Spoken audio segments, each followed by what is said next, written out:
Right, are we good? Are we live? I think we are. Everything looks all right to me. Right, hello all and welcome back to the Football Chat Live. Today we are here for the Carabao Cup. I say we, unfortunately it is just me. It has been a little while since we've had no guests on the show, but it is just me for tonight. So yeah, we're going to watch the Carabao Cup. We were on an hour between watching this and doing Lazio AC Milan and seeing the score in the other game, already regretting my choice. It's 1-0 Lazio. Sergio Milinkovic-Savic has scored there. Hopefully today's game doesn't make me regret not doing that. But yeah, should be a cracker. Southampton, definitely not the favourites in this, but as hosts could pull off somewhat of an upset. Should be a very good game. Welcome to the stream, XZ and TFC Catering. And I have Sir Matteo in chat as well. So thank you all for tuning in so early. Did also see mentions of the Madrid derby on the 26th. I don't know if that's in the UK. If not, we will. We'll probably do it. If it is, we will probably do a watch along. But yeah. So hopefully, hopefully it is in the UK. Bayern 1-0 down to Cologne. I did see that. It's the that Shaqiri guy, not Shaqiri, but the Tunisian midfielder, who sort of like everyone went, oh mate, he's mental at the World Cup. Yeah, LS Shaqiri. He's Tunisian. Yeah, no, that would be a big result, I think.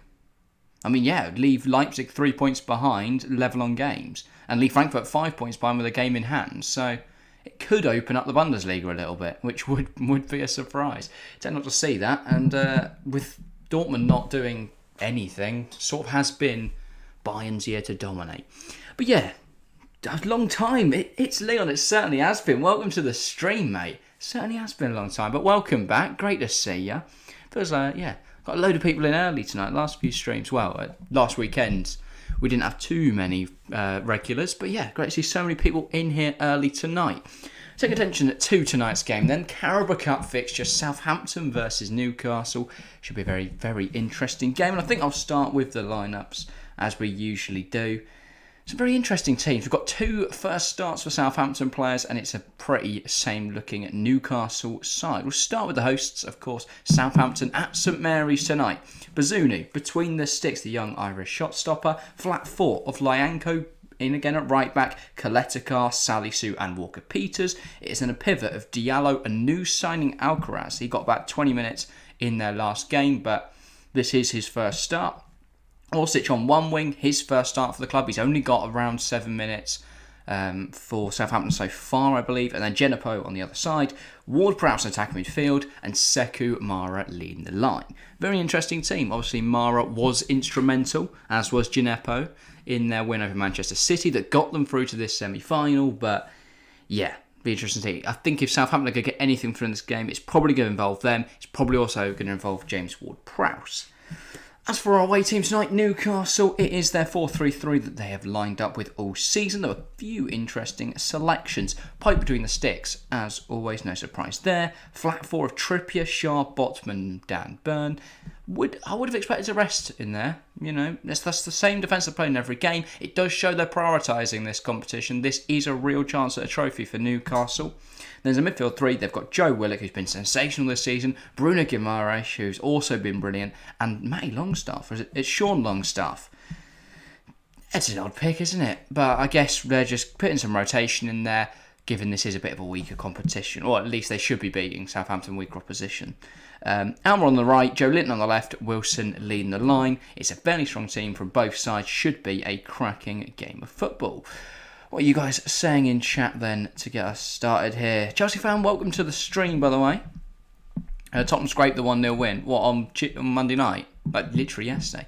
Yeah, I don't think that was entirely deserved. I didn't see much of the game, but from what I've heard, Tottenham weren't stunning. But, yeah, doesn't surprise me. Tottenham haven't looked great recently at all. But I can't talk as a Chelsea fan, can I?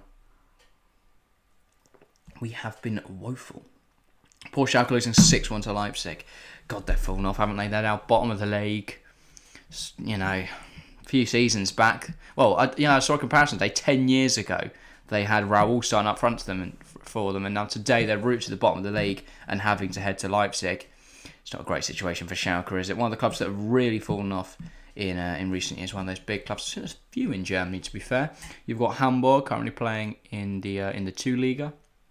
So there's definitely, it's possible for big clubs to fall off. And I think if Dortmund don't get their act together fast, they could certainly end up that way. I think though Dortmund have enough international revenue, they'll be all right. I think their recruitment isn't that poor, but their team don't play very exciting football or good football at the moment. So you never know. They could fall off in the same way that others have. Of course, they are great rivals with Schalke. Be interesting to see them both battling out for the 2 Liga, wouldn't it? But yeah, it's a shame that Dortmund don't actually offer any competition to Bayern, just sort of leave them dominating the league. But yeah, back on tonight. I feel like we've discussed a lot so far. Not a lot about this Carabao Cup fixture. It's a bit of a weird one, the Carabao Cup. We were obviously last year we only did the final of the Carabao Cup, but I thought, you know what, we'll do the semi-finals. Got nothing else to do this evening. Might as well watch Southampton Newcastle. Should be a very interesting game. But yeah, you'd expect Newcastle to win in terms of a prediction. Feels weird not asking someone else for a prediction first. So you guys in chat, please do make me feel not completely alone tonight. Get involved, and I want to hear first, what is your prediction for today's game? I'm going to go, while you're typing, I'm going to go 2-1 Newcastle. I think they'll still get the win and put themselves at an advantage going into the second leg, but I think Southampton at home will have enough to nick a goal. I think it's going to be new signing Mislav Orsic. Wants to announce himself in a big way. First start for the club. I think he'll score. As for Newcastle, I will go Miguel Almiron. I think he needs a goal. It's been a tough start to 2023 after 2022, where he's just, smashing in goals. Only one, I think, in 2023, so he'll be looking to improve his form. And then, you know what, since I slagged him off, I didn't really slag him off, but I'm going to go Sean Longstaff. Not the best player in the world, but I think he's just going to get a banger and then, really shut up the critics. XS going 1-1. James Ward-Prowse, free kick in the 62nd minute. It's a fair prediction. I think if Southampton are going to score tonight, it's most likely going to come through their talisman, JWP. And then Almiron away goal in the 87th minute. Yeah. Fair enough. I think Almiron will be looking to score in this competition to get his 2023 back on track. Went to the Tottenham Stadium for the first time in ages to watch us lose 2-0 to Villa. I wasn't happy. Yeah, no, that doesn't sound like a great day out. It's Leon. I recommend Newcastle easy win, to be fair. I reckon, yeah. I don't think you're too far away from the truth. I think Newcastle look incredibly strong. Obviously, they are currently 4th in the Premier League, and I think they are most likely to get Champions League at the moment if they keep playing the way they are, and there's no, huge improvement from Tottenham, Chelsea, Liverpool over the next few months. They should have nailed on Champions League. I don't think they've got too much competition at the moment, and Newcastle haven't really showed any signs of slowing down. Yeah, they've been brilliant this season, Newcastle. Eddie Howe must take a lot of credit for that, because it's one thing to have money, but it's another thing to be able to bring in the right talent and cultivate that to build a squad that can actually fight at the top of the Premier League. So I think they've done very well. As for Southampton, they are very much at the bottom of the ladder in terms of, not having as much money. They're at the start of a project now. It's a very different place in the project, but Nathan Jones has done some decent work. The fact they're in a Carabao Cup semi-final says a lot. Are you doing the final 2? Yes, Chelsea fan, we will do the Carabao Cup final. Of course, we're about to get underway. That always worries me because I've got to remember how to do the graphics, which I don't usually do. But we'll work it out. First start of time, they're about to get underway. It's going to be Sean Longstaff at the kickoff. If he laces it in instantly, I'll be proven very right. Sean Longstaff, I'm sure we're buzzing with that. Longstaff's taking a sweet time. I think the referee is checking his watch, thankfully. And we are now underway in this game. Get the score up. There we go. I think we've smashed that to a T. Please do tell me if the graphics are, if the timer's out. I think it's about a second off. But you know what? We'll take that. Second half could be a lot worse. Right, tuning up to the stream as well with a classic high full stop. Liverpool wash, says it's Leon. Yeah, you're not too wrong. Alcaraz first touch of the ball, loses possession. Now Newcastle coming forward. That was not brilliant for a first start and a first touch on your first start, but yeah, I'll be looking to improve from that. I do think he's a good young talent. I've not seen much of him, I'll be honest. I'm not a massive watcher of the Argentinian First Division, but from what I've heard, he's a talented player. I think Southampton have a lot of talented players. They just don't really have a squad that's Premier League ready yet. It's a very young side. But if they stick at it for a few years, this squad's going to be very good. Or they're going to sell them all for like 10 times profit. Nathan Jones, only been in management, 2 months now? I think he's done some good work. I am a little biased as a Luton fan, but you know, I think he's done alright so far. He's picked up some big results. He's won where it mattered. They beat Everton, and you've got to do that at this point. Because Everton are atrocious. Sorry, HSL, if he's here. Don't think he is, luckily.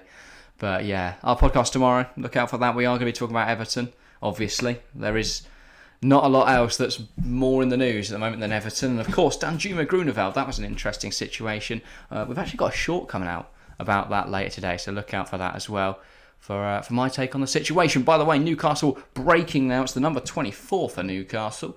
I think that's Miguel Almiron. Shifts it across to Joe Willock, and it's not a good effort at all from Willock. He sort of leans back there, tries to fire one away at goal, but it's well over. Definitely not travelling Bazunu between the Southampton sticks. Good start for Newcastle though. They're getting on the ball, getting the ball forwards, and already causing Southampton a lot of trouble. Almiron's run there opens up the Southampton defence, and no one tracking the run of Joe Willock at the back post. Don't count out Southampton. They beat City. Exactly what I'm saying. All it takes is a moment of magic. If they're able to hold Newcastle like they are so far, I know it's only been 2 minutes, but if they're able to hold them, there's no reason why they can't spring them on the counter. Just a lovely bit of play. It's what they did against City. You know, they had half a chance for both goals and they put them away. So, you know, if they get that today, that puts them in good stead. But the problem for Southampton is, even if they win today, I can't see them winning next Tuesday. Join us for that, by the way.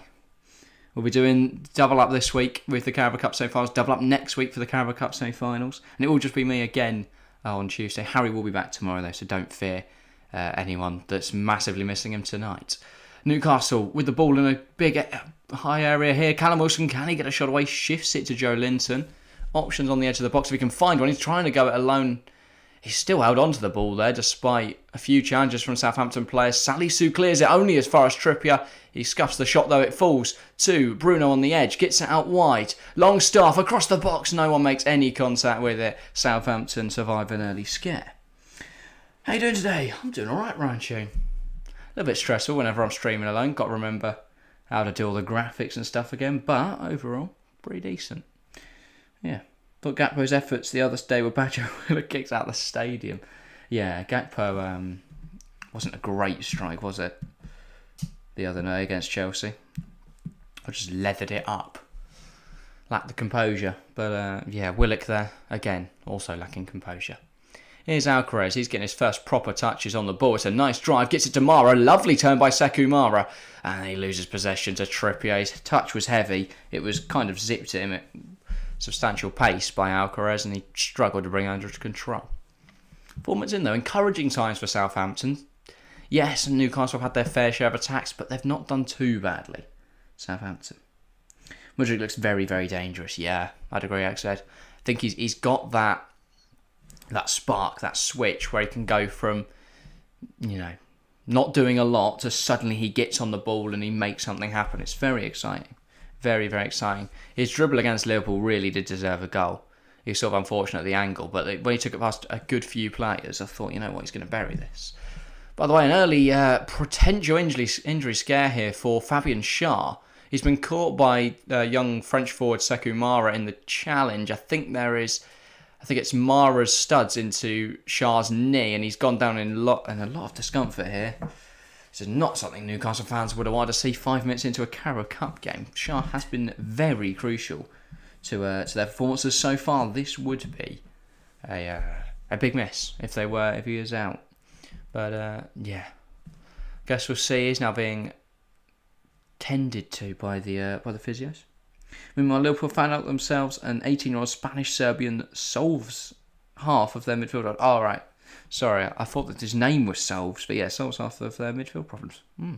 I don't know of any 18-year-old Spanish Serbians, but you're not going to want to throw an 18-year-old into the first team. I think, unless you're talking about Stefan Vejkitic, I don't know if he is Serbian, but that would add up as to why his name ends in the classic itch. Oh yeah, Vejkitic. Yeah, I think he's a very good player, Sam Vejkitic, but you can't hand an 18-year-old that many minutes in the Premier League. You've got to be careful, young players. Look at the amount of young players who have had stunning seasons at 18, 19, 20, 21, and now don't look the same player. I think we saw the same with Rashford. It took him 2 years of struggling to recover his form. I think we're seeing it now with Mason Mount. I think he got way too many minutes at ages 20, 21, and now at 23. You know, people are saying he should be sold or loaned out, but there's still talent there. It's interesting to see. I think the discussion over when players should be handed regular minutes is quite interesting. I know, obviously, people will argue if you're good enough, you're young enough, but... Sorry, you're old enough. Yeah, people are going to argue a completely opposite statement. No. I think a player... You have to be very careful with young players. You're going to end up really damaging careers if you're giving 18-year-olds a ridiculous amount of minutes. Shah has continued, but he is still feeling his knee. I don't know why you'd risk it. He's been really brilliant for Newcastle this season. Surely you'd just take him off, even if it is as a precaution. Rest him up. They've got FA Cup at the weekend, I believe. I don't know who they play in it.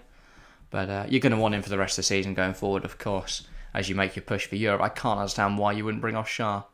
I mean, if he's fit to continue, he's fit to continue. He might just be feeling a little discomfort, but able to run it off. But yeah, Alcaraz gets it to Ward-Prowse. I feel like I've seen a lot of Alcaraz. I don't know whether it's because I'm looking for him or whether, you know, he is getting on the ball again. It is now with that Argentinian. Lovely 1-2 of Ward-Prowse. Gets it out wide. Mislav Orsic getting a touch on the ball.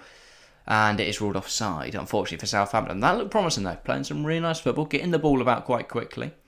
Almiron under pressure. Kicks out of play. Orsic just really well there. Offside call. Newcastle try and take the free kick quickly. And, yeah.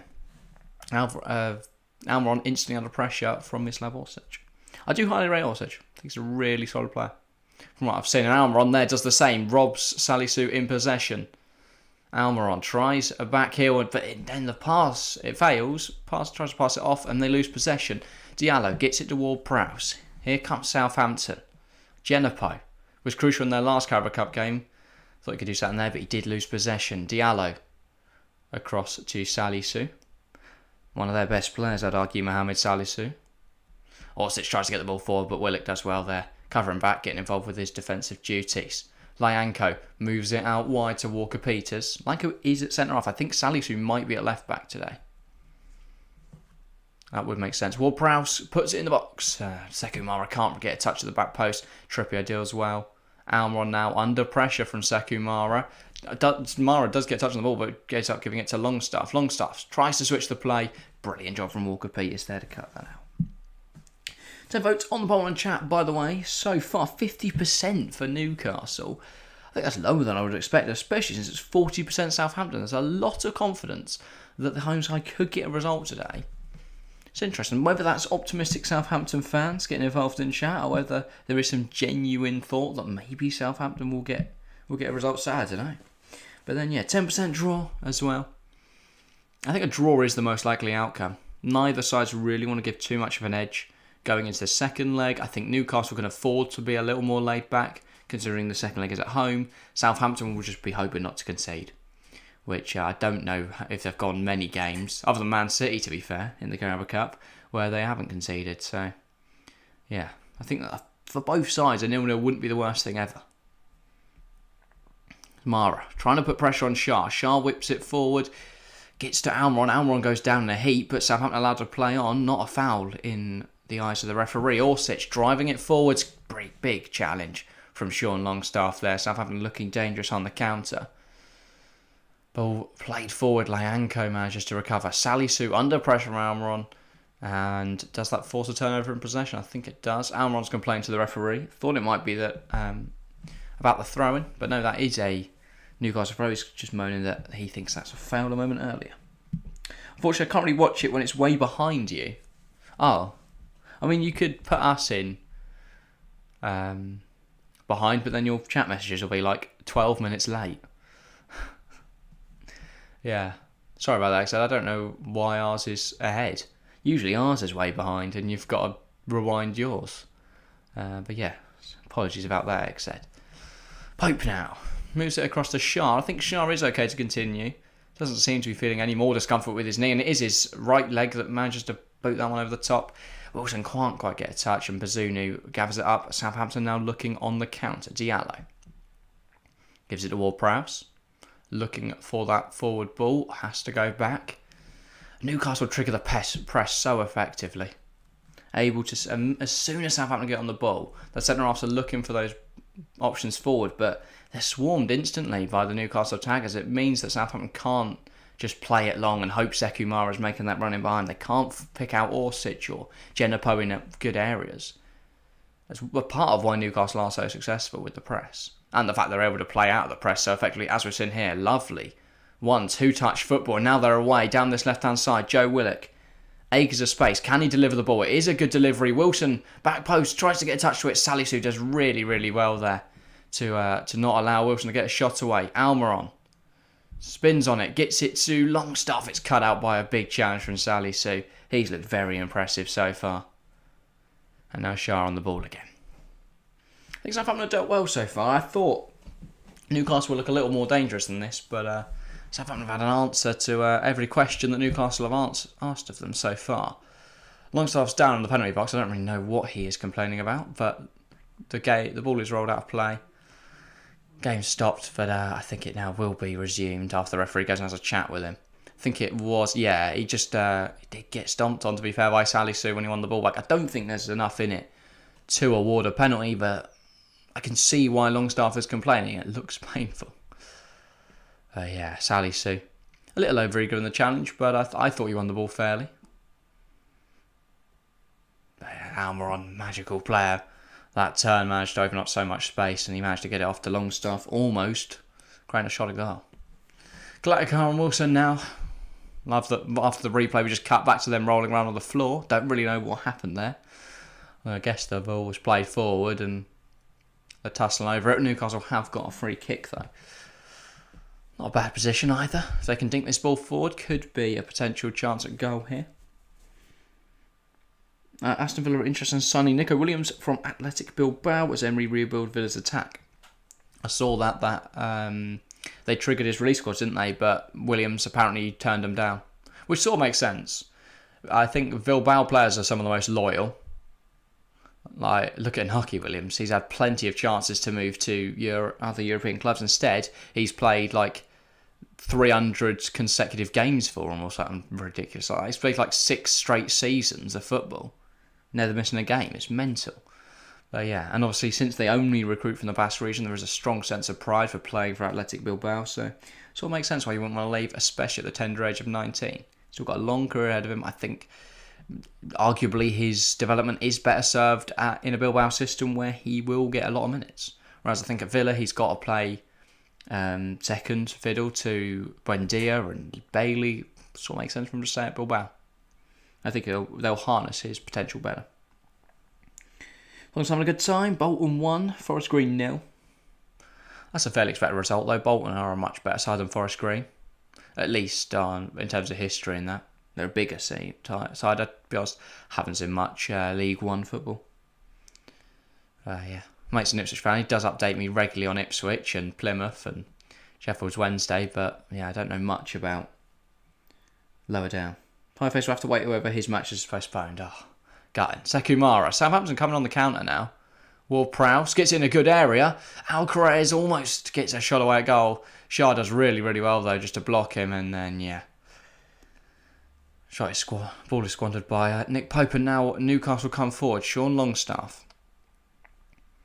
Oh, that is atrocious. I'm going to. He's driving it forwards. He's waiting for Almiron to come deep and make him an option. Almiron does do that. He drops it back to him, but it's just kicked out of play. Woeful pass. It does baffle me why Sean Longstaff is still in this Newcastle team. I can't imagine him staying beyond summer 23, right? I don't know how long left in his contract, but you'd imagine you move him on, you bring in a solid backup central midfield option. I mean, I could even see them getting like a Romeo Lavia. Trippier across the box. It's just behind Joe Willock. He was coming onto that. I thought he was going to head it home, but just behind him. Unfortunately for Newcastle. And again, we get to see a beautiful demonstration of Bruno Guimaraes' range of passing. Gets it to Almiron, shifts it down the line to Trippier. It's a good ball in. Trippier unlucky not to pick up an assist. Willock unlucky not to get a goal. Yeah, I think Southampton being carved open a little too easy this last 5 minutes. First 10, they were able to keep it quite compact, stop Newcastle getting into these good areas, but the last 5 minutes have been a little less focused. I think Newcastle have been getting through their lines a bit too easily. Sekou Mara does really well there. I thought he'd lost possession to Guimaraes, and that's a lovely turn from Alcaraz. Some brilliant football there from individual displays from Southampton, but they've not progressed up the pitch, so it's somewhat meaningless. Nathan Jones the ball's gone out to him. He's picked it up and he's decided he wants to rant at some of his players. I think he's annoyed at Genefo not moving enough. Yeah, it does seem to be his cause for complaint. There was no option for their right back since Genefo was so high up the pitch, and now Willock, evading the challenge from Diallo, is in a good bit of space. Finds Almiron out wide. Almiron could cut to his left and have a shot. Chooses to go right, or is swarmed by Southampton players and forced backwards. Willock now out on this right hand side. Longstaff, Trippier gets it forward. Guimaraes, nice turn, but he's dispossessed by Ward-Prowse. And now Southampton could hit on the counter. Alcaraz tries to slot in Sekou Mara, and I think that Sekou Mara has a beating of Shah, but he doesn't quite get there ahead of Pope, who clears it long. Lanko heads it back forward, and now Newcastle have possession, looking to hit on the counter. Very end-to-end game so far, this. Not doing wonders for my voice. But yeah. What are you talking about in chat? There's a lot from XZ. Thank you for getting involved, XZ. Of course, if you are any other viewer, do feel free to get involved. Love hearing from all of you. But yeah, XZ's talking about the best ever Premier League season. 04-05 season was a very interesting one. It's neutral. Chelsea won the league. Yeah, I think that is the best one then. Completely agree there. I think he had 15 goals, yeah. Very, very special season. Everton finished 4th and Liverpool finished 5th, won the Champions League. Yeah, of course, Miracle of Istanbul. But yeah, do make sure to get involved in chat if you haven't already. Newcastle corner. Trippier to Almiron, back to Trippier. It's a very good delivery. Bazunu punches clear. But worrying for Southampton that managed to get all the way through to the goalkeeper. And then Salisu gets another cross clear. Longstaff picks up the pieces. Now Newcastle look to come forward again. They have to go back first with Nick Pope. 18 minutes on the clock. I've been thoroughly surprised, that Newcastle haven't been able to make too many clear-cut chances. It's been very impressive from Southampton. They've kept the system very compact. They look somewhat dangerous on the counter. I think they're one or two, good passes away from being in a good position. They're just a little sloppy in possession. But expect that from a young side. They're inexperienced. They're not playing with a whole load of confidence. They're bottom of the Premier League after all, but I do think they've looked quite good tonight. Quite exciting at times.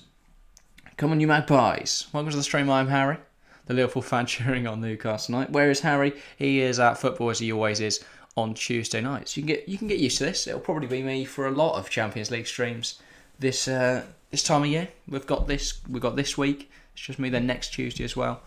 But yeah, loads of streams as well coming up in the next few days. We're live tomorrow for Manchester United Nottingham Forest. The stream page is already out for that, so make sure to click set notifications on that. And of course, Friday we're doing Arsenal versus Manchester City in the FA Cup, so that should be a good game as well.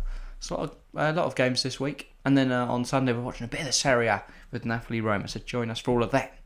Newcastle come forwards on the counter. It's a good ball forwards from Bruno Guimaraes. I think Longstaff was offside, but they're playing on. Almiron Bruno back inside Almiron. He has the beating of his man. Bazunu comes out, smothers the ball, and I think he's been caught there by Miguel Almiron. I think he's, caught a stud to the glove. And he'll use this as just a moment to calm down. Oh no, he's been hit in the face, I think. Yeah, he's got a nosebleed. All right, well, a bit more serious than just a stud to the glove then. I mean, you'd imagine he'll be all right to continue, but I think he has just been caught in the face there by Miguel Almiron's boot. I did wonder why the ref waved on the physios. Didn't look that serious. Oh yeah, on the replay you can see it quite clearly. It's not intentional at all from Miguel Almiron, but yeah, it's just a bit of a weird moment where everyone's going for the ball. I don't think Lyanko coming over the top helped. Almiron didn't really know where the keeper is, and yeah, just catched him with his boot. Ipswich 2-0. Come on, you Blues. That is very disappointing news. Very disappointing news indeed. Half-time, Bayern 1-0 down to Cologne. Interesting. Where's the Champions League back on? It is the 14th of February, I believe. So we're only 3 weeks out now. 3 weeks' time we'll be covering the Champions League again. Because I think it is... it's half-term week for me. Because we're live Monday for Merseyside Derby, Tuesday for... I think it's Milan-Tottenham, and then Wednesday for Chelsea-Dortmund. Still weighing up whether to cover Arsenal City or Chelsea Dortmund on that day. I think we'll probably flick between the two, but I don't know what. We'll probably put both scoreboards up as well, to be fair. But you probably don't want it because you'll get smothered by Real Madrid. I do think Real will batter Liverpool, yeah. But I don't think that's on the 14th anyway, is it? I think that's on the week after. Might be wrong there. I'm fairly sure I'm right. Southampton free kick. Bazunu has had his nose cleared. Never Madrid watch. They can't even beat Barca. Yeah, Barca looks sensational at the moment. No, I think Bazunu might be switching shirts potentially, or he might have switched shirts. I don't know. I just saw the physio throw a green shirt on the floor next to his drinks bottle. But yeah, Southampton look quite good so far. I think Alcaraz. I picked him out in the build-up. Obviously making his first start for the club. I think he's looked quite good so far. For a player who's making his first start, he's looked very calm in the midfield. Especially at a young age. I think he's only 19 or something like that. I will fact check that.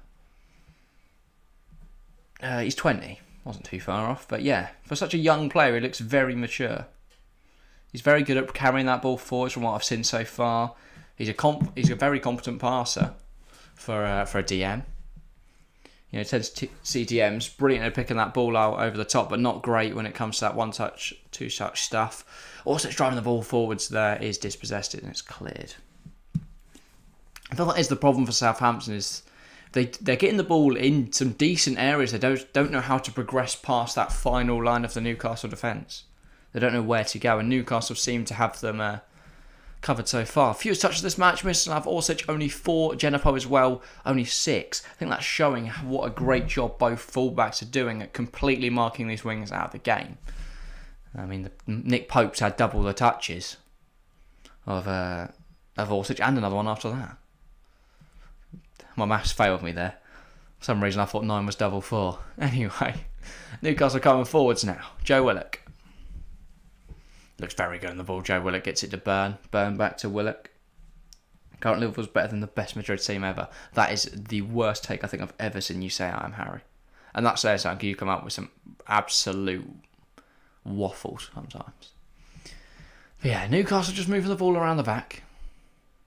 Dan Burn dispossessed, but he's done all right. He's got away with one there, Dan Burn.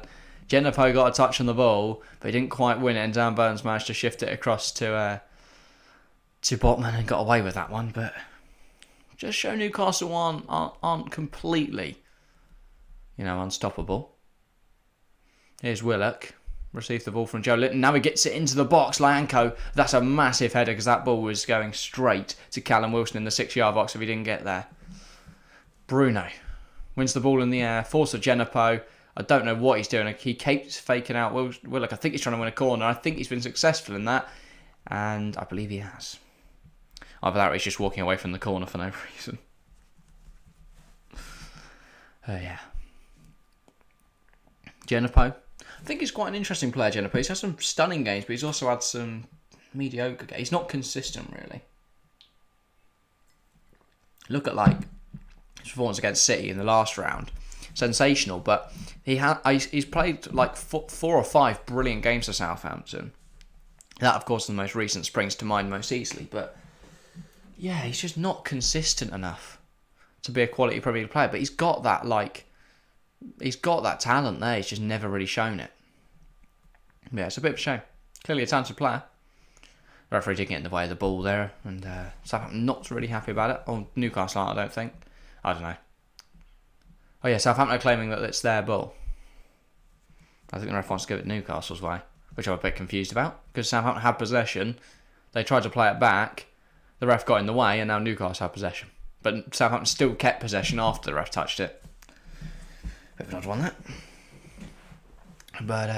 But yeah, here's Sharp, knocks it back. Botman and Pope, neither of them wanted to go, well, both of them, sorry, wanted to go for that. Ended up a bit of a mess, but they've got away with it. Willock receives the ball in a good area, tries to get to Bruno, but Southampton win the possession back. Bruno Guimaraes looking for that forward pass. Always so calm and composed on the ball, Bruno. Doesn't pick out a successful pass there, though. Lyanco's head gets in the way again. I think Lyanco's head is the only thing stopping Newcastle from scoring currently. Because the amount of balls they've played over the top that Lanko's got to, and Salisu there, to be fair, that is incredibly acrobatic to get his foot up there and stop the ball over the top to Almiron. Kaletakar. Wasn't Duche Kaletakar at like Liverpool a few years back on loan? I feel like that happened, didn't it? You know, I think he was one of the, when they had that centre half cross, I think he's one in there that went in and was horrific. Along with Ozan Kabak. I know him for certain was there, but yeah, it seems to ring a bell, DJ Kaletakar being there alone. Or he was linked heavily. Brought Shine to my FPL, hope you can perform. Have you done that since game week 21? 22, sorry, it's 23 this week, isn't it? Or is it 22? I can't remember.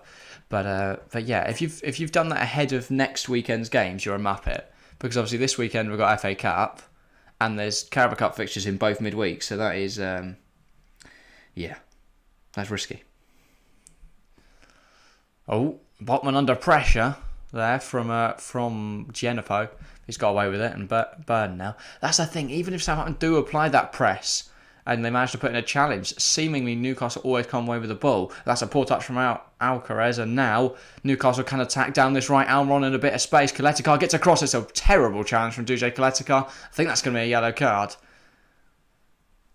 I'd imagine that's a yellow. He's arguably even a red, but I think he'll get away with just a yellow there. I think that's what the Newcastle players are protesting about. A red would feel harsh, in my opinion. No, DJ Kaletakar was linked to Liverpool in January 2021 but never played for him. That is a shame. But yeah, Almiron was in behind. Kaletakar didn't. I think there's intent to get the ball there, but he's completely missed it. It's a late challenge. Almiron caught quite nicely, and that's a deserved yellow card for DJ Kaletakar.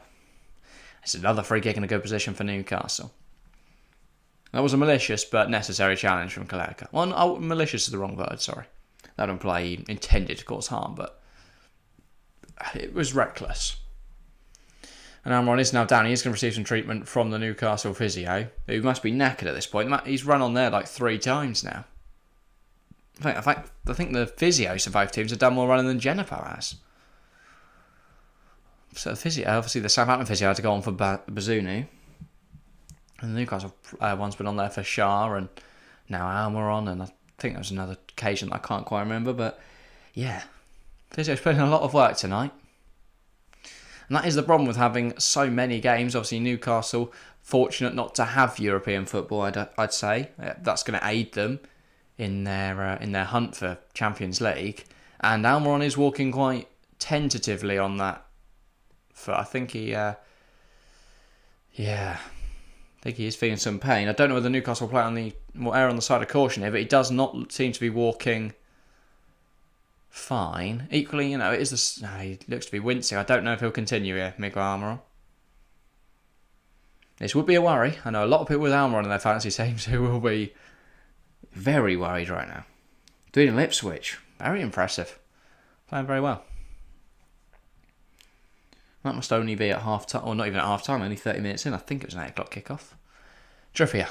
Very good delivery. Isn't met with the head of anyone. Salisu clears. Genepo gets it forward. Orsic tries to get the flick on, hasn't come off. Newcastle regain possession. Bruno under pressure from Alcaraz. I think that's over the top from Alcaraz. The referee agrees. Nathan Jones definitely doesn't. Alcaraz challenging for the ball there, and it just ends up barrelling, well, not really barrelling, but shoving Bruno Guimaraes to the ground there. It's a little over eager to get the ball. But he seems a very good player, Alcaraz. I think he's the sort of player that Nathan Jones will love. Because he's technically very good, but he's also, I think he's very aggressive, very passionate. He seems to care a lot so far from what I've seen. He's got stuck in. He's a very good player. I think he's definitely got a high ceiling. Almiron. He's absolutely fine to continue, by the way. Any FPL players that will worry. Joe Linton brings it under his control nicely. Needs to shift it off to someone. Finds Willock. Back to Joe Linton. Bruno Guimaraes now. Gets it out wide. Orsic intercepts it. And now Southampton could counter. Sekou Mara. Lovely bit of play from Mara. He's caught by the elbow of Bruno. And that is going to be a Southampton free kick, I believe. I don't know whether it will be. He might have just been blown for a head injury. But he is definitely caught by the elbow of Bruno. I'm surprised. I'll be surprised if this isn't a free kick. I said it's a drop ball because he is definitely elbowed in the face there, Sekou Mara. I don't think that's obviously not intentional from Bruno, but yeah. Do you see more and more of those in the Premier League at the moment? It seems to be a lot of players go down as soon as they feel any contact with the hands to the face, but I think that one is warranted. That was quite an aggressive elbow. Mihailo Mudryk is the fastest player in the Premier League this season, confirmed. That is ridiculous. He's only played one game. But he did look sensational. Darwin Núñez ran at 38 km per hour against West Ham, but there were doubts whether there was an error in calculation. It didn't look like 38 kilometres half. Yeah, Mudryk ran at 36. Straight to Shorts, welcome to the stream. Hello, I'm new here. Well, welcome to the stream. Welcome to the community.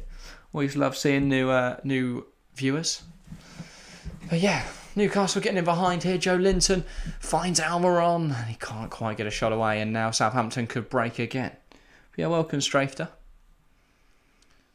It's been a good game so far. I don't know if you've been watching along, whether you've just tuning in. But yeah, pretty decent game so far. Not too many big chances for either side, but very scrappy. It's been certainly a contest in midfield. Both sides was clearly some very technically sound players, but also strong midfield options. Shah. Longstaff. Longstaff also looked quite comfortable. I know I disrespected him at the start, but he looked quite comfortable in the midfield three. I still do think that Newcastle will look to shift him at the end of the season, you'd imagine. I know he's homegrown and all that, which to be fair might help his chances. I don't know how well Newcastle will fulfil their homegrown at club quota for the Champions League, so that could help them out in that regard. So maybe he will stick around. Because they've not got many young talents, have they, Newcastle? Does Dan Burn count as coming through the Newcastle Academy? Because Swanee, or at least he was supported Newcastle as a kid. I don't know if he came through the academy, but that would be useful to them if he does count as homegrown. Yeah. So to comply with UEFA's registration rules, they are going to have 4 homegrown players, homegrown club players. Which, if none of their starting 11, apart from Longstaff's site, are homegrown at club. But they do have a fair few Englishmen, so they will be fine on the homegrown quota. Almiron. Newcastle looking to counter here. From a Southampton free kick, it's pretty abysmal that this has resulted in a Newcastle counter-attack. Trippier, Almiron, Longstaff, Almiron. Lovely 1-2 touch football again from Newcastle. Trippier gets it in the box. Falls to Willock at the back post, and again, he's rushing these shots. There's no composure from Joe Willock tonight. We saw it early in the game. It's another one where Trippier's unlucky not to get an assist. Strafter Shorts, you're nice. Thank you. Unlike the other person I was watching, made me look like a bad person for no reason. Well, yeah, I'm very sorry that happened to you. Christopher Stroke dropped to the stream. Yo, welcome. I believe it's your first time here as well. A lot of new viewers tonight. I don't know whether it's because we're covering sides we've not really covered. I don't think we've ever... In fact, no, we've watched Southampton Newcastle on stream before as part of a triple header we did with Chelsea, Arsenal and Tottenham. Was it Tottenham? No, Liverpool someone. Liverpool-Tottenham, I think. But yeah. But this is obviously a much bigger game. A Carabao Cup semi-final. It's been a while since either of these sides were in a final, so this would be momentous if they could get through. Ward-Prowse, Mara, Southampton again on the attack here. They just look so unproductive. Mara gets a shot away, but it's a poor effort. Worth a shot though. I think it took a deflection as well, to be fair. Yes, it did indeed. Southampton corner now. They've got some height, Southampton, as well. They could definitely make something of this. What team do you support, Christopher? I am a Chelsea fan. Chelsea fan. Also have a very soft spot for Luton and therefore Nathan Jones. So, yeah. Hopefully my Chelsea supporting it doesn't put you off. Nice. I'm Liverpool. Oh, fair enough. Yeah. Good game on Saturday. No. I think both Chelsea and Liverpool are in the same situation right now. Very disappointing season so far. Obviously, in recent years, they've had a lot of success. Both Champions League winners. The most recent Champions League winners hailing from England. So, yeah. And obviously, Liverpool. Champions League final last year. So, both had a lot of European success. But this season has certainly not been the same as the last few. I'm Harry's a Liverpool fan. He is indeed. I don't know if I'm Harry still here. Oh, yeah. He said that Gerrard is better than Lampard as a player and manager. I disagree. I think as a manager, arguably, I'd say Gerrard's probably better than Lampard if I remove my bias. But yeah, because obviously Gerrard did go invincible and Centurion with Rangers. But I think Lampard did a better job at Chelsea, Derby, Villa and Everton than Gerrard did at Villa, maybe. But I think Gerrard really struggled at Villa. But I think both of them took a jump too early in their career. I think Lampard should have started lower. Well, I mean, he should have stuck at Derby for longer, really. But I guess you can't really turn down your boy at club. And Carlos Alcaraz has picked up a yellow card, by the way. You're pretty nice, mate. Thank you, Christopher. So I'm a Chelsea fan. That is excellent, Strafter. Yeah, we've not had many. We haven't got any Chelsea streams for a while now because thankfully we've played all the difficult games. But yeah, things are looking a lot more positive at Chelsea at the moment. I think Mudrik's a very exciting signing. I think João Felix is a magical player. It's a gut, and obviously we don't see him for another week at least. 2 weeks, isn't it? But only one more game without Felix. But yeah.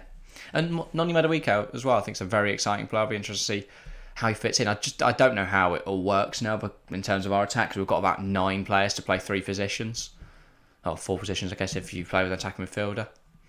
Newcastle come forwards here, though. Almiron cuts in onto his left. Can he get a shot away? It's well blocked by Diallo, though.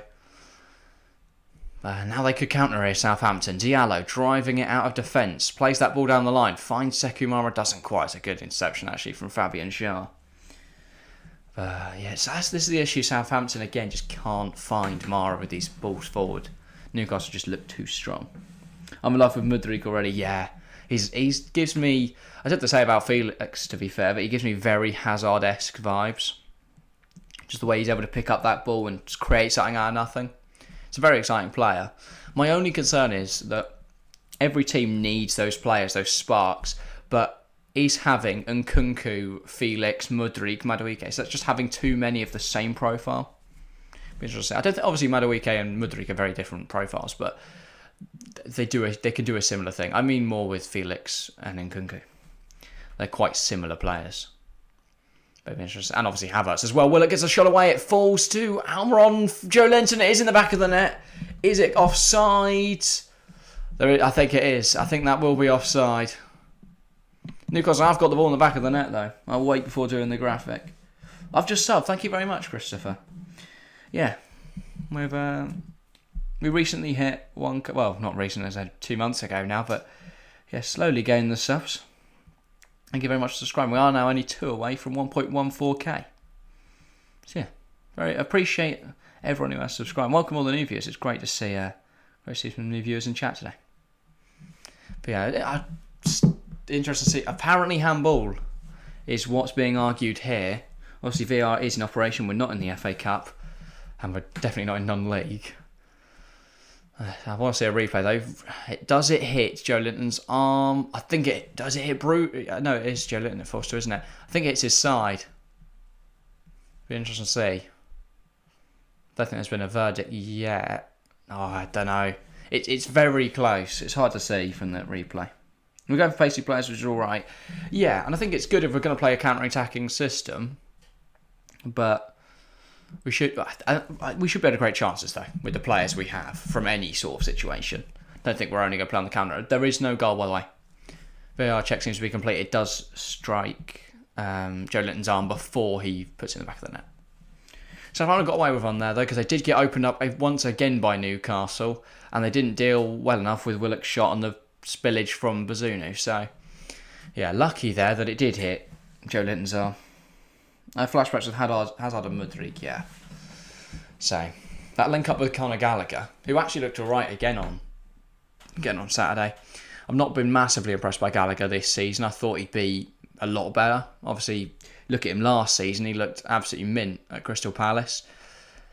Hasn't looked great at Chelsea, but equally, we've not really played him in his position. He's played as more of a defensive midfielder, as more of a 6, where we know he's better as an 8 or a 10, so I'm not too worried. I'd like to see more minutes of Connor further forward. I think if we're selling players, he's not the first to go anymore. Maybe if you asked me a month ago, I'd be saying, yeah, let's get rid of him as quickly as possible. But I think there's other deadwood, like Ruben Loftus-Cheek, like Christian Pulisic, like Hakim Ziyech, as well. So, yeah, I'd probably prioritise them over selling Conor Gallagher. But yeah, we've got some very exciting players. I don't think Conor Gallagher's here for long term either, by the way, but I think he offers a good rotation option and also fulfills our homegrown at club quota, which, to be fair, we're not really in danger of not being able to do. We've got Mason Mount, Reece James, Trevor Chalobah, and obviously the entire Cobham Academy. Lewis Hall now as well coming through. He's a magnificent player. Southampton, by the way, Alcaraz has a shot at goal and Pope spills it, to be fair. That's a very powerful effort, though, and Pope does well to turn around the post. Very good effort from Alcaraz, though. He just didn't get picked up in space there. Diallo knocks it across to him. He's in acres, and he's like, fair enough, I'm going to have a shot. That's how they got their goals against Manchester City. They saw a chance, they took their chance, and Alcaraz there. And man, the ball looked like it was moving all over the place there. I've been to any Chelsea games. I've been to a couple, not many. Unfortunately, it's just really difficult to get my hands on tickets, and obviously don't live in London. So, yeah.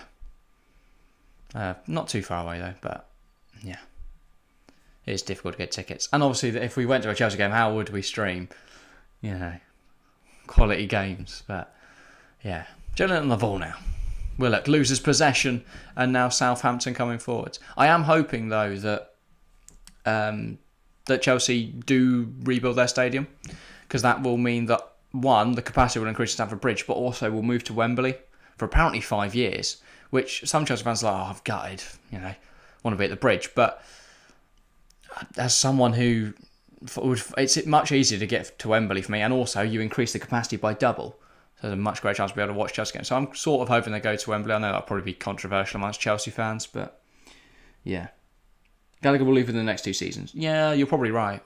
But I think for now, I think he's a better option than Loftus-Cheek. I think I'd rather, keep him and sign new central midfielders than have players like Kante and Jorginho. I love N'Golo Kante, don't get me wrong, but he is just too injury prone. And I think 350 grand a week or whatever he's earning, I think it's quite high. I don't think it's quite 350, probably 250 or something like that. But I just can't justify having him on those wages when he's not actually played more than half an hour. Well, I think he got 1 game, didn't he, against Everton? Came off after like 70 minutes or something, so yeah. I've been to one, which was last year in the third round of the FA Cup against Chesterfield. Nice, yeah, I've watched FA Cup as well. I watched Chelsea versus Norwich a few seasons back. It was a replay at the Bridge, and Chelsea won on pens. So yeah, I've actually been to more. I've seen a few Norwich games, especially in the FA Cup. I've been to Dortmund. There's a Signal Iduna Park. Watched Dortmund against Augsburg. There's a season Haaland joined. Unfortunately, it was obviously Haaland joined in the January. I went in the summer, just before Haaland joined, so never got to see Erling Haaland, but still saw a brilliant game of football where Augsburg went 1-0 up and then Dortmund brought it back 5-1. Yeah, that was good. Liverpool Manchester United fans set aside rivalry to demand action on club ownership. Interesting. Yeah, I think, well, both not that pleased with the current situation, but I think United will probably... That looks to be changing. Obviously, Sir Jim Ratcliffe has announced his interest in purchasing Manchester United, and, he's got a lot of money, the owner of Ineos. But and as for Liverpool, Qatar seem to be interested in buying them, which, if you want money, that's pretty decent. If you have massive ethical concerns, then it's probably not great. But they will, if Liverpool are bought out by Qatar, they will be competitive again, put it that way. 4 additional minutes, by the way. I will add that to the graphics. Got to remember how to do that now. There we go. 4 minutes of added time. It's been a fairly not dry first half, but yeah, not stunning either. What's your name, by the way? My name is Jack, and the guy you usually see on here as well. I'm usually joined by Harry. Unfortunately, he's not here tonight, but he will be tomorrow. So if you're around tomorrow, make sure to tune in. It's not in Forest for Manchester United. We'll be live same time and same place. Hopefully, it's as good a game as this has been so far. A bit better, ideally. But the only thing this game's lacked has been goals. Other than that, I think it's been a fairly good game of football. Genopo does look quite dazed after a clash with Nick Pope, by the way. He seems to be receiving treatment. Obviously, there are a lot of protocols regarding head injuries, right? Obviously, now in the Premier League. So if he is okay to continue, he will, but they will make sure to do their due diligence. It's just taken a few minutes. But I think they don't like oil money and complain to the government about it. Who? Liverpool and United fans? The problem is, I don't think anyone who owns a football club is completely clean. Like, don't look at any of them. All the big clubs in the world right now, like Juventus, look at that the other day. Massive points deductions for loads of financial fraud, and it's just like, no, I don't think any football club is run completely clean. I think if you're a billionaire, you've got to have done something in your life that's got you to that place. I don't think Elon Musk hasn't got skeletons in his closet. Also, I love Todd Bowley. He's probably also got something he's done. So, yeah, not that in any way validates, but like lessens what like the Saudi regime and the Qatar regime do. But I do think to complain about oil money when every big club is owned by not the... I don't think they're the most ethical people. I think that's a difficult argument to make. Anyway, back underway now. Enough debates over the ethics of football ownership. Lahanko. Grossa Duje Kaleta and Southampton will look to rebuild. Just playing it forwards. Orsic can't quite get there. Trippier nods it back. Newcastle will come forwards again. PSG wants Salah and Liverpool replace him with Chiesa. I think that's a brilliant deal for Liverpool. If you can get enough for Salah, like a sort of 70-80 mil bid, and then you look at Chiesa, who would probably leave Juventus for relatively cheap, given their current concerns. By the way, Genopo has been forced off with that head injury. Very smart to err on the side of caution. You don't want to get it wrong with head injuries. They can be incredibly nasty. He makes his way down the tunnel, and it's going to be Adam Armstrong, former Blackburn striker, that will be replacing him in this game. Let's see what impact he can have. I've been relatively disappointed by Armstrong's time at Southampton. I really thought he'd handle the step up well and become sort of like a new Danny Ings for Southampton, but obviously not to the same extent. It would take him some time to get loads of goals, but I thought he'd do better than he has, at least.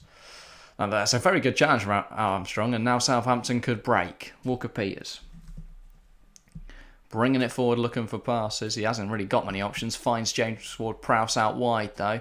Back to Walker-Peters. Newcastle players call for offside. I would be surprised if that's not offside. It looked like Walker-Peters came from an offside position, but the play will be allowed to continue. Walker-Peters driving down this right-hand side. Joe Linton puts a challenge in. He shrugs it off, knocks it back to Diallo. Diallo gets in the box. Botman heads it clear. Falls to Alcaraz. Southampton just trying to apply a bit of pressure right now. It's not come off, though, and Newcastle could counter. Just go to Wembley for 5 years and moving out of Stamford Bridge and into a new stadium that will be built. I heard that the plan is to rebuild Stamford Bridge. Knock it down and rebuild on the same land. I don't think the plan is to build somewhere else in London. Be interesting if it is, though. That'll be my ideal, though. Also, if we're moving to Wembley, that means we're knocking down Stamford Bridge. But the ideal, I think, for Chelsea would be that we keep Stamford Bridge, and we can obviously play there while we're building the new stadium. And then once you build the new stadium, you let the women's team have Stamford Bridge, because Stamford Bridge is an adequate facility for Premier League football, and in the WSL it'll be the highest capacity stadia. So I think it makes a lot of sense. But also, I think 40,000 is a reasonable number to expect at a WSL game. Potentially. Because you see, like, the Emirates, they don't sell out everything, but the Emirates has got 60,000, I think. But I think you could definitely get 40,000. Especially as the WSL increases in popularity. Just need a delivery. I'm alright at the moment, catering. If there is some food, I'll take something at half time maybe, but to be fair, I think I'm alright at the moment. Kessler was brilliant before that very unfortunate ACL injury, but he can replicate the form. Before he'd be a steal for a quote 50 million required to sign him. Real Madrid are also interested. Yeah, I think Chiesa is a magical player. I think Chiesa is a really, really good player. As much as, 50 mil is a bit of a gamble, obviously with his injury history. I think that before Juve wanted 120 mil, 50 mil for Chiesa is a steal, especially when Madueke cost Chelsea 40 mil, Mudryk cost Chelsea 62. I think if you can bring in Chiesa for 50 mil, that is a steal. And to be fair, if we hadn't just signed Madueke, I think a move for Chiesa would make so much sense. But we've got Madueke now. Not much point going for Chiesa. We don't need 5 world-class attackers joining the club next season. Well, starting this season and then obviously adding a few. It's Dan Burn. And that is a call to the half. It's been a very good first half. For a neutral perspective, I think both sides will be frustrated. They've not got goals, especially Newcastle, who did put the ball in the back of the net. That was disallowed for handball from Joe Linton. But I think overall, both sides playing some nice football. Unfortunate that we've not seen a breakthrough. But yeah, going to the break 0-0. I think Southampton will take it, to be fair. As much as they would have wanted a goal in that first half, they are fortunate not to concede. So yeah. Here's a catering. What food do you have? Yeah, that's the other question. Catering. What have you got? But yeah, make sure to leave your thoughts on that first half in chat. What you think both sides need to do to find that breakthrough in the second half. More Southampton, I'd argue. Imperative to change at half time. I think Southampton just need to shore up the back line a bit more. Equally, I think that most of the game they've looked fine. It's just been these little pockets of Newcastle chances, Newcastle pressure, where they've not really been able to deal with it sufficiently. But other than that, I think Southampton have dealt with Newcastle fairly well.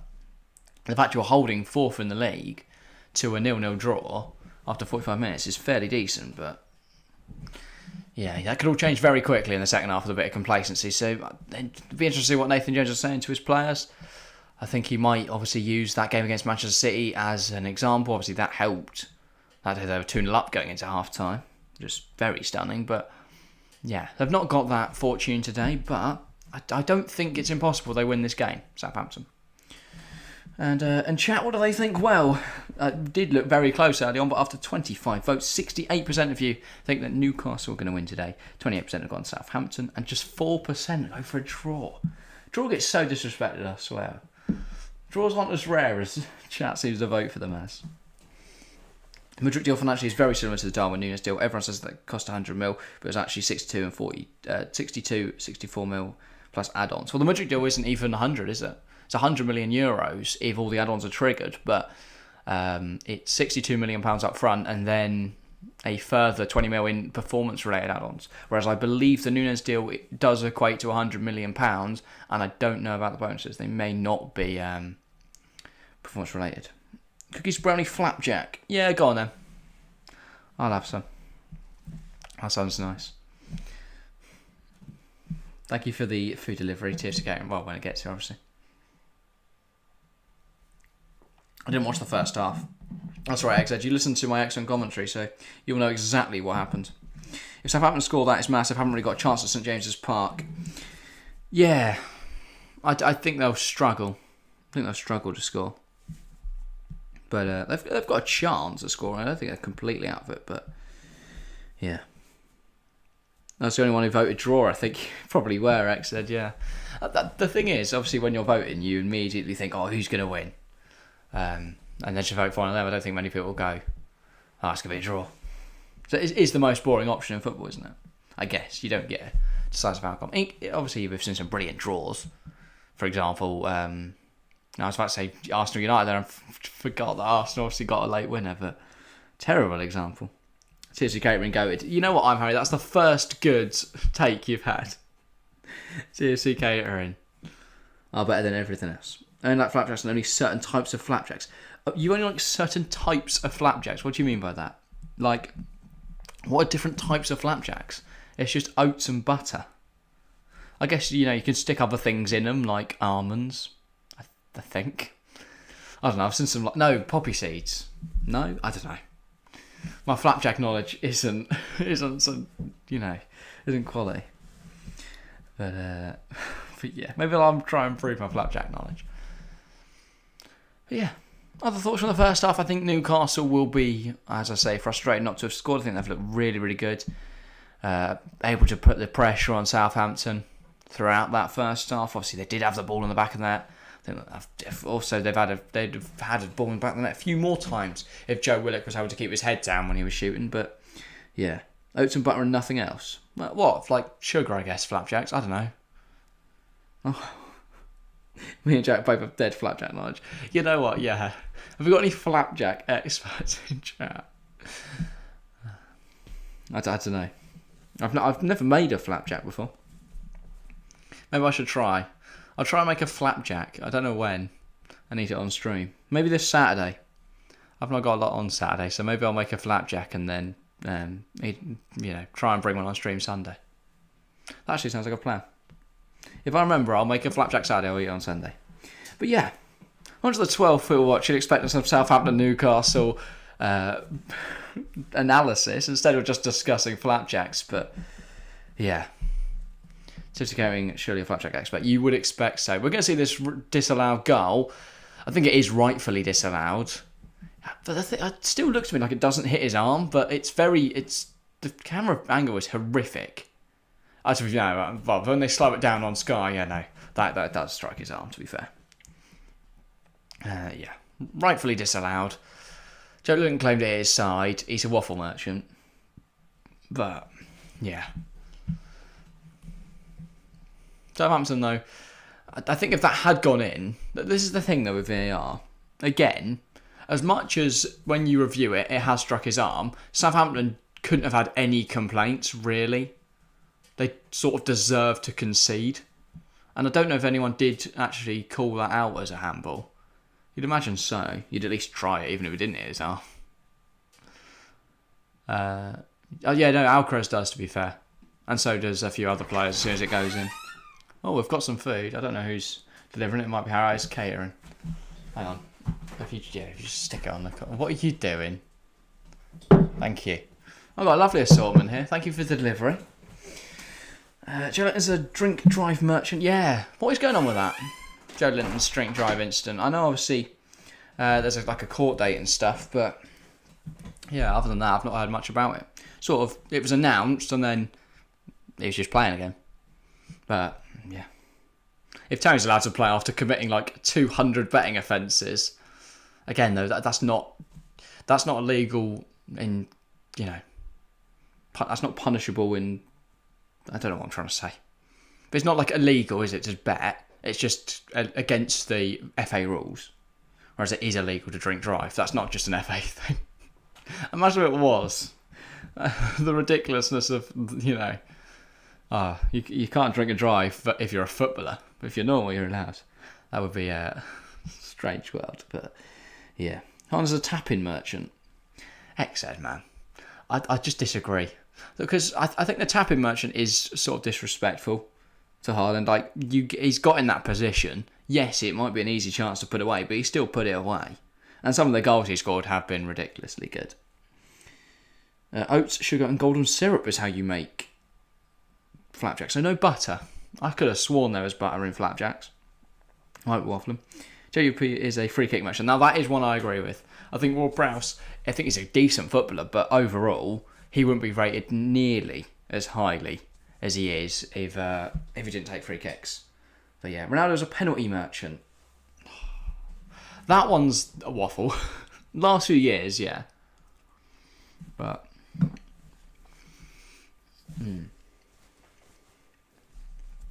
I forgot how awkward eating is on stream when you've not got someone else I can just say, oh, Harry, do you want to say something quickly? Instead, it's just me silently eating a flapjack. Flapjack review, though. Very nice flapjack. I don't think TFC Catering made these. They don't look very made. But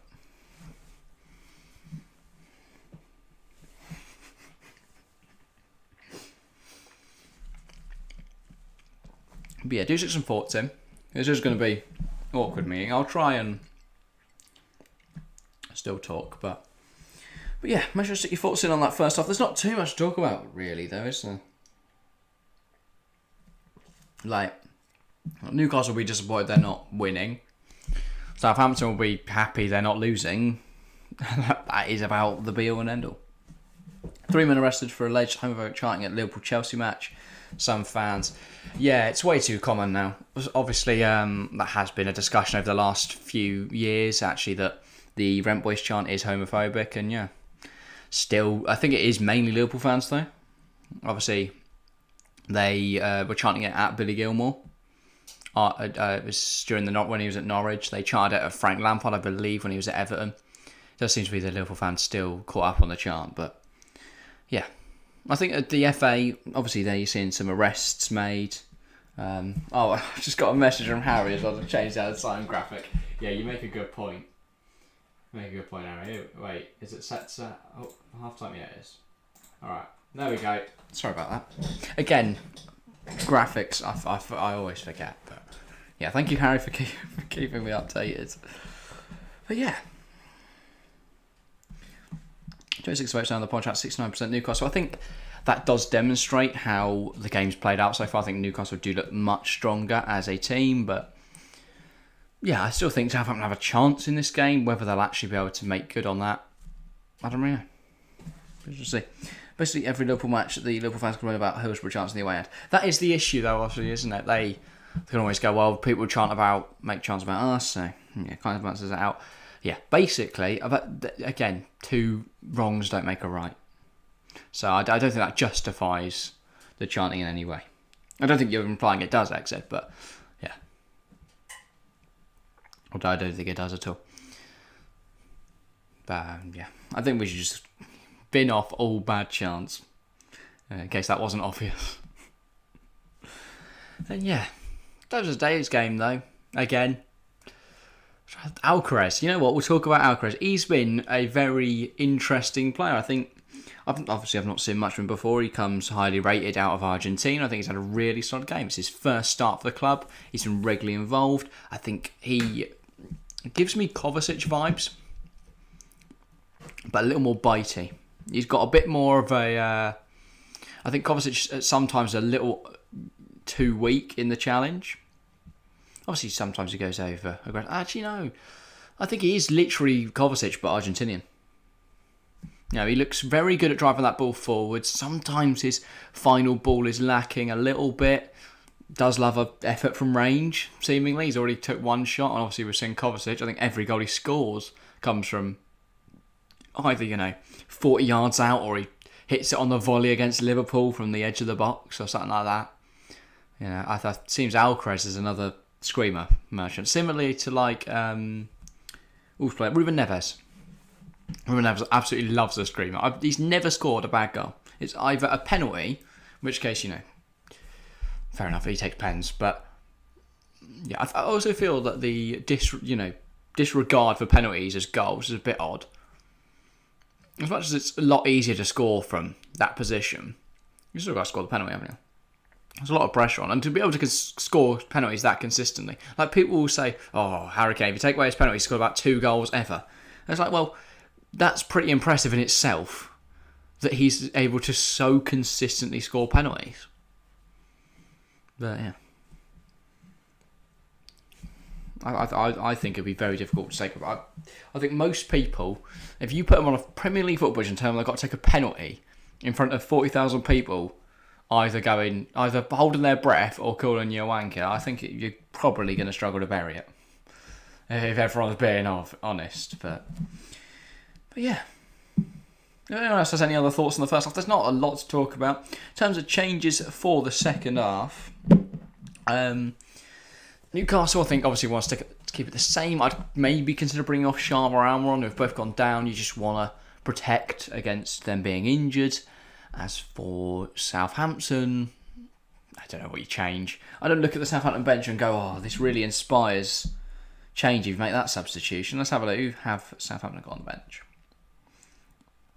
They call upon the likes of Willie Cavallero. If they stick him in midfield, that could work. Samuel Edozie. I think it's Samuel, isn't it? Yeah, Samuel Edozie. I think he could be useful, but I'd bring him in around that 60-minute mark. An injection of energy, an injection of pace. See what he brings into the game.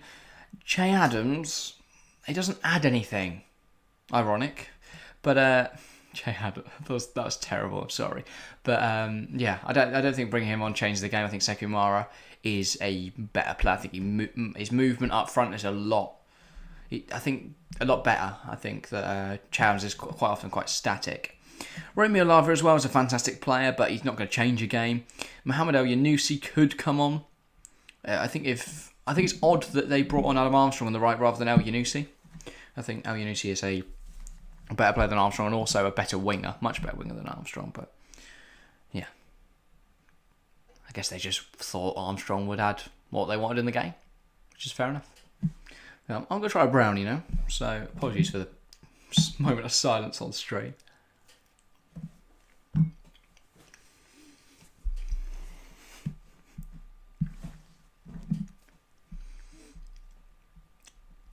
They're really fixating over this Joe Linton goal, by the way.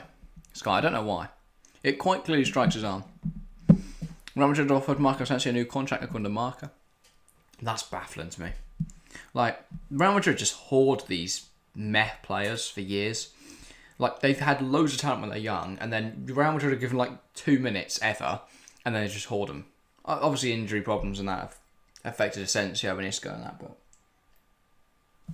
it's the same sort of player. Spanish national, who just is inconsistent and doesn't really get many minutes in a start of the Real side. That seems to be their forte. I have loads of similar players. They're just that. They fit that brief. They're about to get underway, by the way, for the second half. That's quite quick. They went straight from Joe Linton replays to this. About to get underway for the second half. A lot quicker than I expected. Southampton 0, Newcastle 0 at the break, and Southampton will be kicking off, looking to change that in the second half.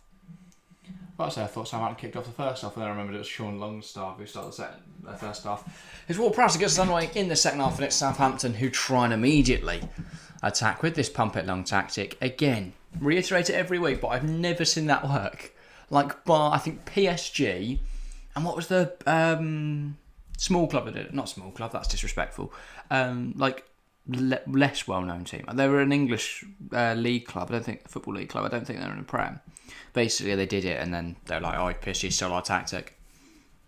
It might have been Burnley, last season when they were in the Prem, something like that. Can't remember who it was, but yeah.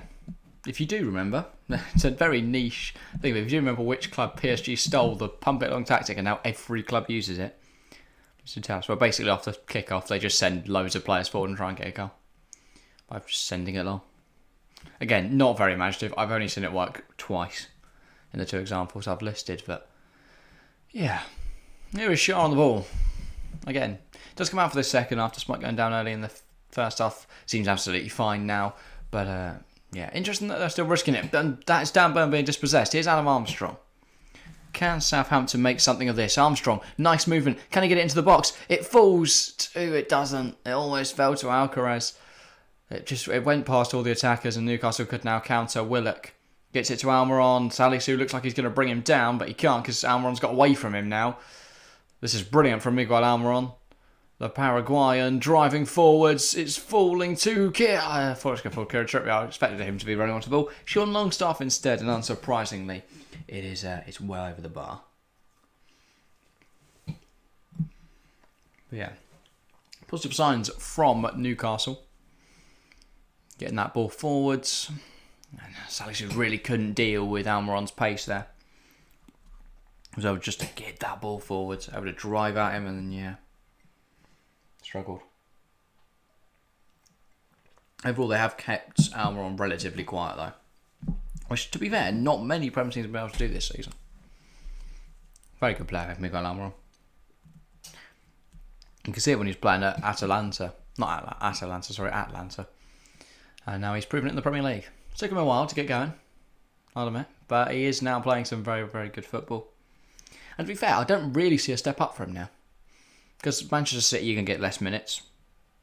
And I don't think that's much of a step up, to be fair. And Arsenal, the same.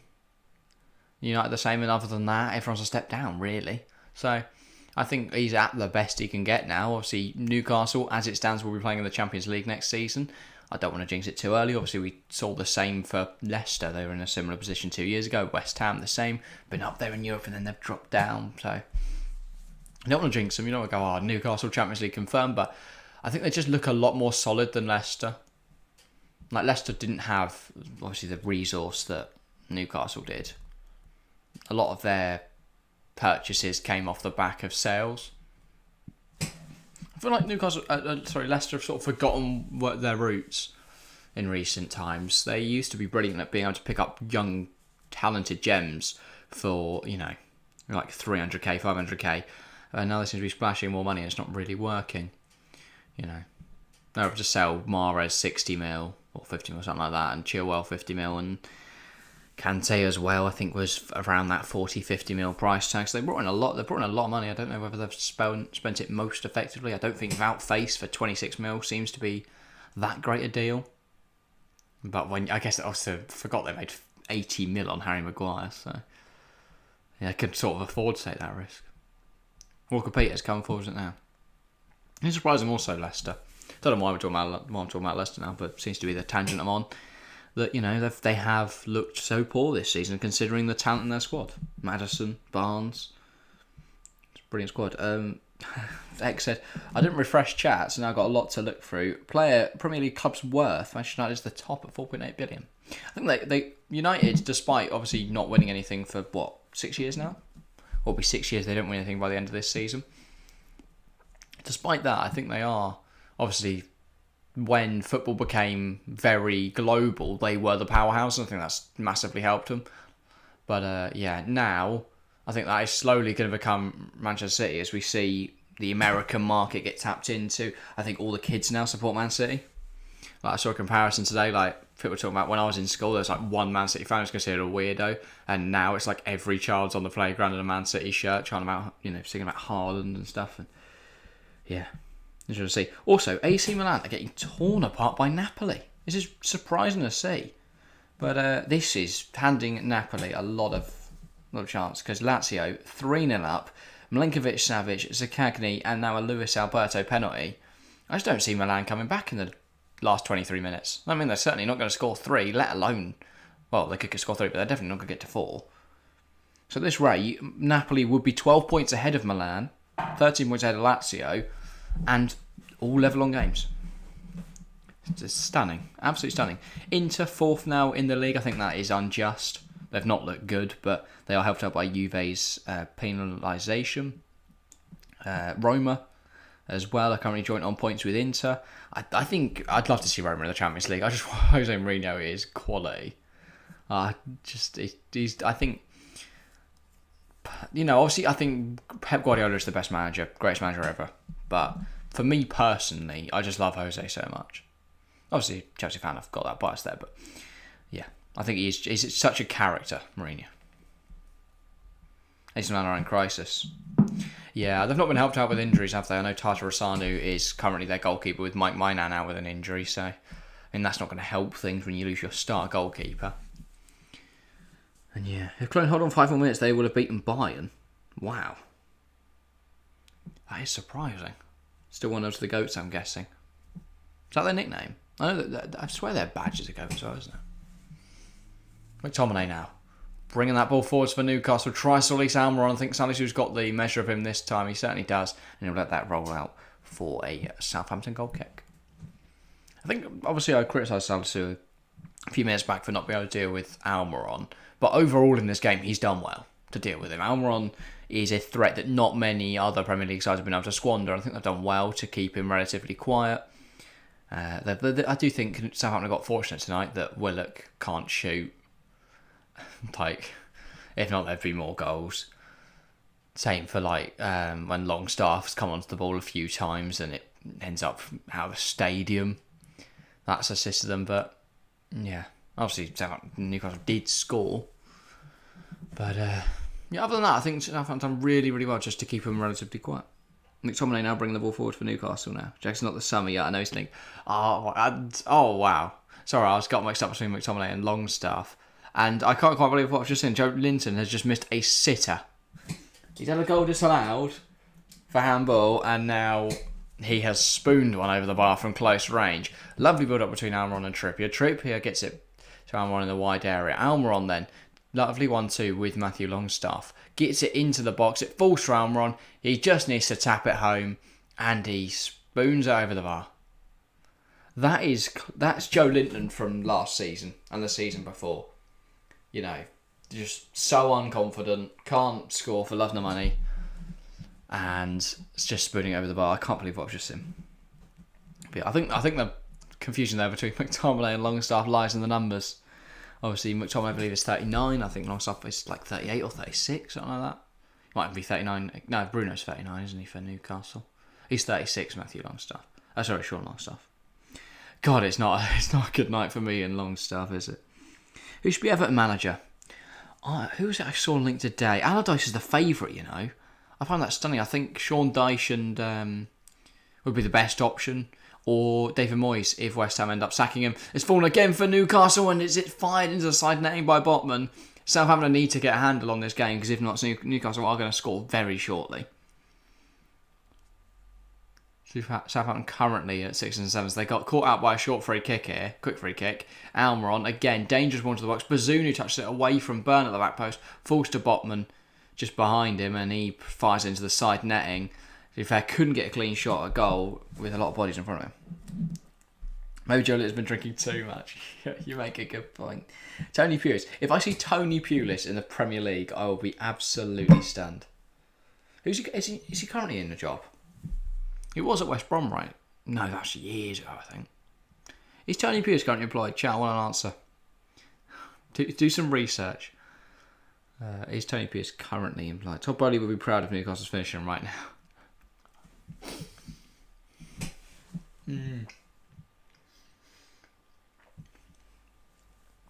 I just got that, NFL joke over the, I don't know what it's called. I don't imagine it's called crossbar though, is it? Or the BH. But yeah. To be fair though, most NFL points are scored from running off the end of the pitch. Touchdowns. 1 more minute and the Goats will beat Bayern. Cologne.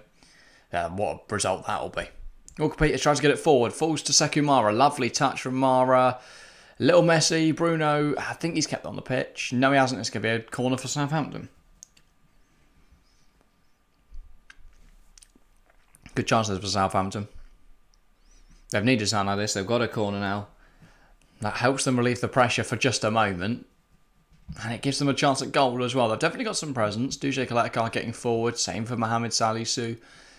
More Orsic over this corner. We've seen him take some brilliant deliveries in some European competition with Dinamo. And I've just seen that Joshua Kimmich has scored for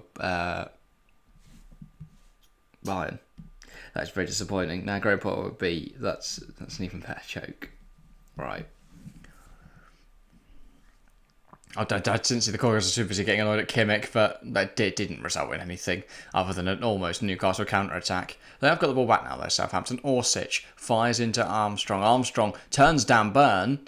Challenge is flying in from the likes of Almiron, and then he gets a shot away out of Armstrong. But it does not trouble the goalkeeper. Joshua Kimmich, yeah, I know. Set by Sheffield Wednesday 2020, done now since Pulis. Get him back, mate. 2 years out of the game, we need him back. Depending on when he was sacked, obviously. If he was sacked in January, it's been 3 years now for Pulis. But yeah. Got a feel for him, Tony Pulis? I don't know. He might have been sacked in very nice circumstances. He might have retired. Double change now coming for Southampton. It's Sekou Mara and Mislav Orsic off, which I think is an interesting call. Orsic, I don't think, has been involved enough in the play tonight, which is fair. But I think Mara has been quite energetic. Che Adams and Samuel Edozie come in their place. I think interesting changes. It is 4-0 Lazio as excess there. Hertha Berlin losing 5-0 at home, by the way. Yeah, Wolfsburg. I've just seen that Omar Mamouche has scored. Brilliant name, by the way. But it's now a Newcastle goal kick. They're going to send this long and try and create something of it, but yeah, they've not looked completely the races tonight, Newcastle. I think Southampton, you know, I've done well. They're bottom of the Premier League and they're managing to hold this side, and they are in behind here. Armstrong can't get his touch away though. Why did he try and stop that? The ball comes over the top. Do you run onto it, or do you try and stop the ball? Surely you just run on to it and try and take it in your stride. That was an interesting one from Armstrong.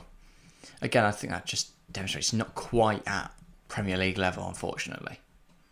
I thought he'd develop quicker playing some Premier League football. Joe Linton, that's a good challenge from Diallo, and now Southampton could counter. They've got an overload here, Southampton. They've got to make use of it. Walker-Peters on the overlap. Receives it from Ward-Prowse. Can't take it past Dan Burn, but it's not a free kick, it's a throw-in, in it. In a decent area, and Southampton could build from this. It's more like Newcastle will get a counter or something. Watch Bayern score now, yeah. Wouldn't surprise me one bit if I now get a late winner after that Kimmich goal.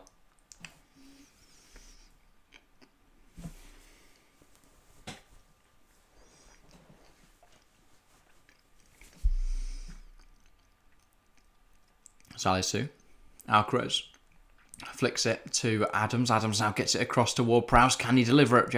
Not Ward-Prowse, Walker-Peters. He's down in the box. Is that a penalty? No, according to the referee. I don't know who that referee is. Looks like David Coote, but I don't know what David Coote looks like. I've heard that name, and he looks like he could be him. Walker-Peters, he is caught by Willock, but I'd argue it's potentially not in the area, which is why it's waved away, but that's a controversial one. Southampton, by the way, regaining possession in a high area. Armstrong and Adams, both strikers out on this right-hand side now. They've got no one in the middle to aim for. Diallo gives it to Alcaraz. Alcaraz to Edozie. Edozie back to Alcaraz. The problem is they want to deliver it, but they've got no one in the box to aim for. Lyanco. Now they do, though. There's now options in the centre. Walker-Peters, high up the pitch. Can he get across it? They're just surrounded, and that's out for another throw. They have VAR tonight. Yeah, no, but I don't think... I think VAR would have a look, and I think they'd say, even if that is a foul, I think it's outside the box. In which case, VAR can't do anything. Because that was the rule they made, for some reason. You know, they only care about penalties and red cards. And goals, obviously. But now, Newcastle come forwards. Callum Wilson, it's intercepted by Kaledziko and it's out of play. 30 more minutes for Southampton to hold on. Will they do it, chat? What are your current thoughts? Obviously, the polling chat is still heavily in the favour of Newcastle. I don't expect that to change. As people who are hopping in will just vote Newcastle, probably. Since they are the better team. And they look better, to be fair. Will it come forward? I'll wait to enjoy this mouthful of cookie. Burn. Willock. Longstaff, and now Southampton have the ball.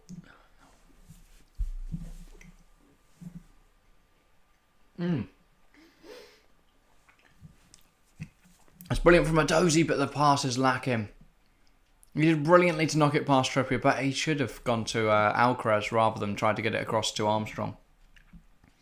Or Adams, I couldn't quite see who it was, but yeah. Bolton down to 10 men. Ooh. Interesting scenes at wherever Bolton play. Yeah, falls now to Longstaff for Newcastle. Round the edge of the penalty area. Gives it to Almiron. Almiron drives to the right. Surrounded by Southampton bodies at the moment. Newcastle really struggling to be able to create a good chance in the last 5 minutes. And now Salisu gets it back and he sends it forward. Scher deals well in the air. Lovely little rhyme that. And Alcaraz now. He looks so composed. Lovely turn. Knocks it to his centre half. Gets the ball forward to Edozie. and they lose possession. Diallo wins it from a loose ball from Trippier, and now Newcastle need to get back because Southampton are coming forward. Walker-Peters has Armstrong on the overlap. Can he get the ball there? No, he holds on to it a bit too long. Cut back, crosses it in. Ward-Prowse tries an overhead kick. It's very ambitious. He doesn't catch it nicely. It's over the bar, and he's very frustrated at himself. He knows that's a big chance.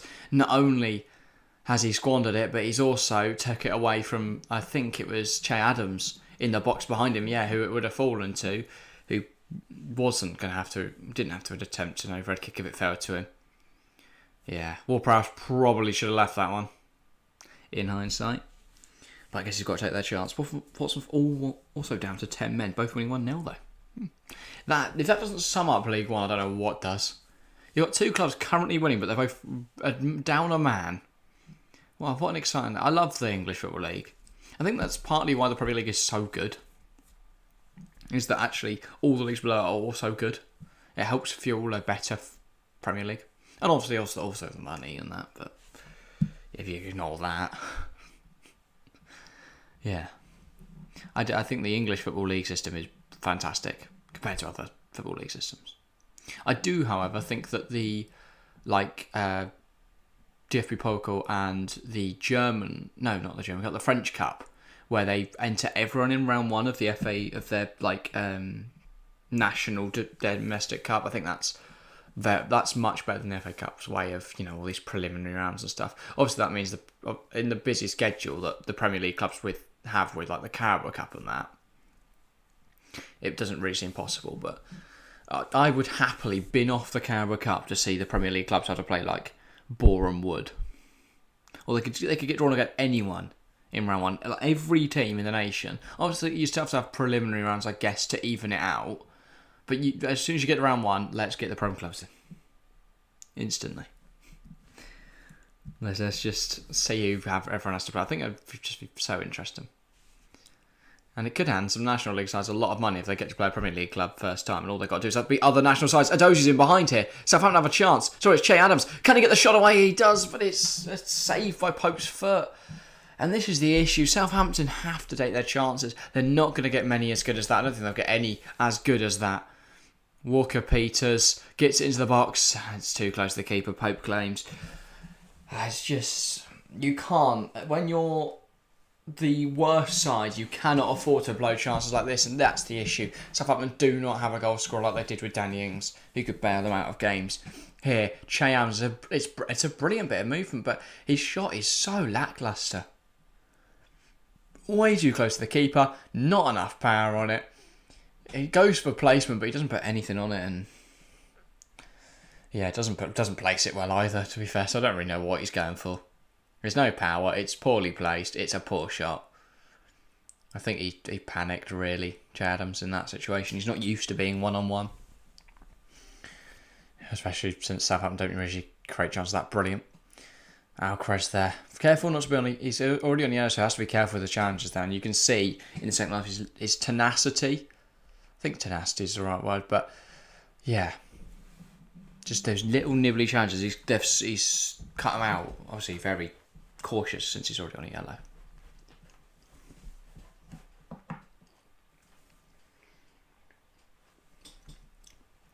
That would not be a great way to introduce yourself. Picking up a double yellow on debut. Well, first start. I know he's had like a 30-minute cameo appearance or something. Will they repeat if they draw? It's 2 legs. I'm Harry. We've got this game, and then it's played at St James's Park next Tuesday. So technically there's a repeat, but that would happen regardless of the result. That's just one of the quirks of the Carabao Cup. If you want to win it, you got to play like 9 games. But yeah, no, technically no repeat, but this is played again regardless next Tuesday. And then after that, if it isn't resolved, they go extra time and pens, I think.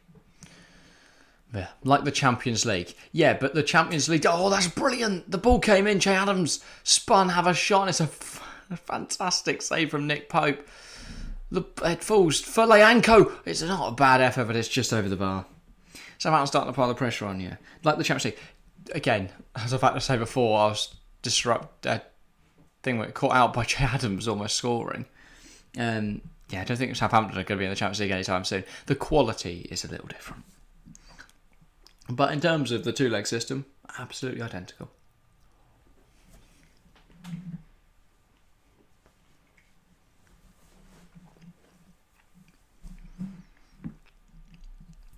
Only one game for the final row, right? Yeah, 100%. The final is on the 28th of February, 26th of February, whatever the last Sunday in February is.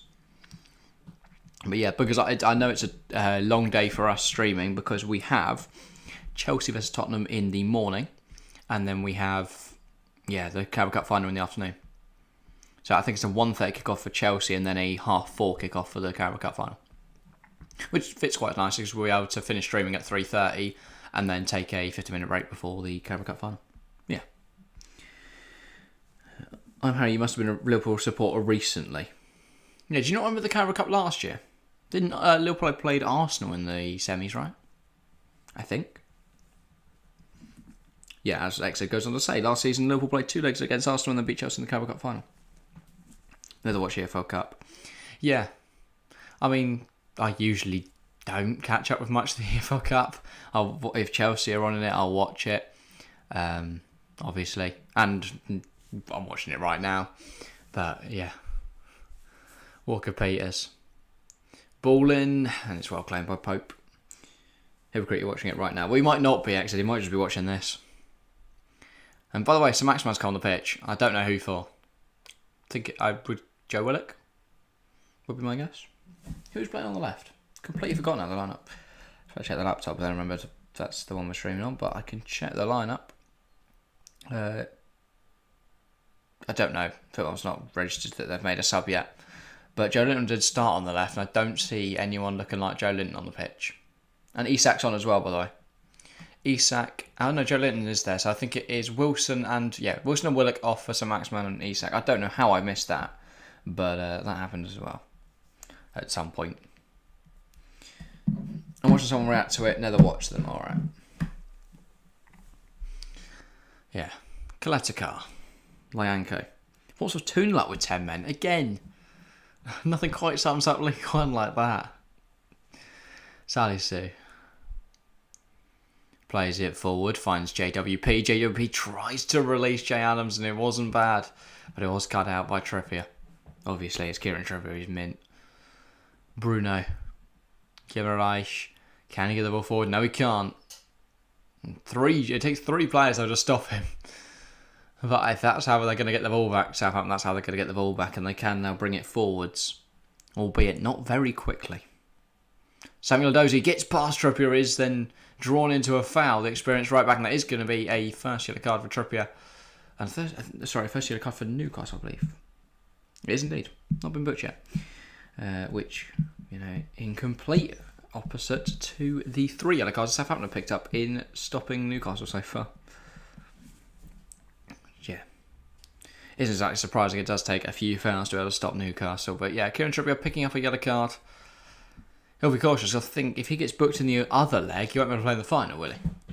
I'd presume. I don't know how yellow card suspensions work in the FA Cup. I don't know if they even have them. You'd imagine so, though. But yeah. Free kick in a very, very good area here, Southampton. They've got aerial presence. As I mentioned before, Kaletakar, Salisu. Lyanko's in there as well. I couldn't work out who it was. I'm like, that is a big man, but who is he? Not a clue. And Jay Adams as well, if they, want someone just to tap it in maybe. He's there. You never know. J. Ward-Prowse, good delivery. Can't get flicked in. And I think it came off Botman though, so it's going to be a corner. Another chance now. For Southampton, there's a very good delivery from Ward-Prowse. It's an in-swinger. He's hoping someone can just nod it home. But the 26, I believe, is probably Salisu, number 26. But, yeah. Almost gets his head to it, doesn't quite. Comes off Botman. And, out for a Southampton corner. Ward-Prowse again over this delivery. Makes a change. I think Orsic was taking him earlier. But he is now off the pitch, so Ward-Prowse is back on corners. And Pope wins it in the air. And so Lyanko's response is to run at him. Probably to stop this happening. Isak getting in behind. Gives it to Sir Maximan. Sir Maximan against Walker Peters. Sir Maximan back to Guimaraes. Gets it across. Joe Linton. Trippier, it's delivered nicely. It's a absolute cock up at the back from Southampton, but they've got away with it. Back to Trippier though, delivered nicely. Sir Maximan. Don't know why I think everyone's Walker Peters at the moment, and then they can't quite find a way to goal Newcastle. And now they're all the way back. Oh my God, I'm Harry. Welcome to Hardcore Support. I think that is our first member. I don't know, it's our first member. Welcome. Thank you for joining the community. Yeah, I didn't really tell many people about memberships, but we did enable them on the channel. We didn't put them at any ridiculous prices. We didn't think many people would, buy them. But thank you very much. I'm Harry. How'd you get that? If you click the join button on our channel, XZ, you get you can become a member. There's currently 2 membership options. And there we go. Newcastle have found a goal. It's brilliant from Isak. He gets flying down the right. He plays it across to Joe Linton, who puts it in the back of the net. But yeah, thank you very, very much. I'm Harry. He's gone for the more expensive option. I appreciate that a lot, Harry. But yeah, sort of come at the same time as Newcastle score. Big goal. I will update the graphics as I keep forgetting to do. Newcastle 1, Southampton 0. It's been coming, hasn't it? It really has been coming. Big goal for Joe Linton. He's missed a chance. He's had one disallowed, but he finally finds his goal now. Alex Isak bursting down the right, gets it across, and it is Newcastle 1, Southampton 0. Graphics, yes, thank you, Harry. Oh, I didn't do the whole goal thing. I've just updated the score. In fact, you know what? You could get a goal graphic. Here we go. A bit delayed, but wow, look at that. Sensational. But yeah, 1-0 Newcastle. I'm not surprised. It's been coming for a while now. And yeah. Be interesting to see how Southampton respond. The problem is they've already made their changes. And also, if you're interested in the FA Cup, there is currently a replay game going on between Accrington and Boreham Wood. That is 0-0 after 90 minutes. I think this game was set for last week, but had to be postponed to this week. And the winner of this will be playing in the FA Cup this weekend, so quite late to do, a replay. But yeah, Accrington, Boreham Wood, let's be interested to see who goes through. They are now into extra time. Not even a second game could settle the two. But yeah. Joe Linton tries to bring out his control. Ward-Prowse now. Armstrong bringing it forwards. He tries to battle away but can't. Ward-Prowse delivers. Chowdhury flicks it on. Adozi gets it back in there. Armstrong's coming onto it. Armstrong, and it's in. It's home. Southampton have done it. I just asked, how are Southampton going to come back into this game? That is exactly how. It took a bit of a scrappy goal. It's not stunning by any stretch of the imagination, but they've done it, and you are going to get another look at the graphics. Wow. It's absolutely sensational. I mean, we've gone from no fed-in shots on goal to everything kicking off in the last few minutes. And for Newcastle, I can't quite believe it. It's took them a while to get their goal. I thought, you know what, they'll see this out now. But Southampton hit back instantly, and it all came from Armstrong winning the ball, getting it, fighting away from it. Ward-Prowse delivers it. Adams gets the flick on. Adozi puts it in a very good area. Armstrong coming onto it, isn't marked by Byrne, and manages to tuck it away. Pope with absolutely no chance. No worries, Jack. You deserve it. Thank you, I'm Harry. I appreciate it. And yeah, thank you very much. Shout out to I'm Harry. You have the worst takes ever. I'm Harry. You deserve monthly payment. Yeah. No, he doesn't have the worst. Well, he does. I know. Obviously, he's joking when he says that Darwin Núñez is good for. Well, there's a possible handball, and this would be a absolute blow to Southampton, who have fought so hard to get to this position. Is it handball? Oh, it might be, it might be handball. And this would be really disappointing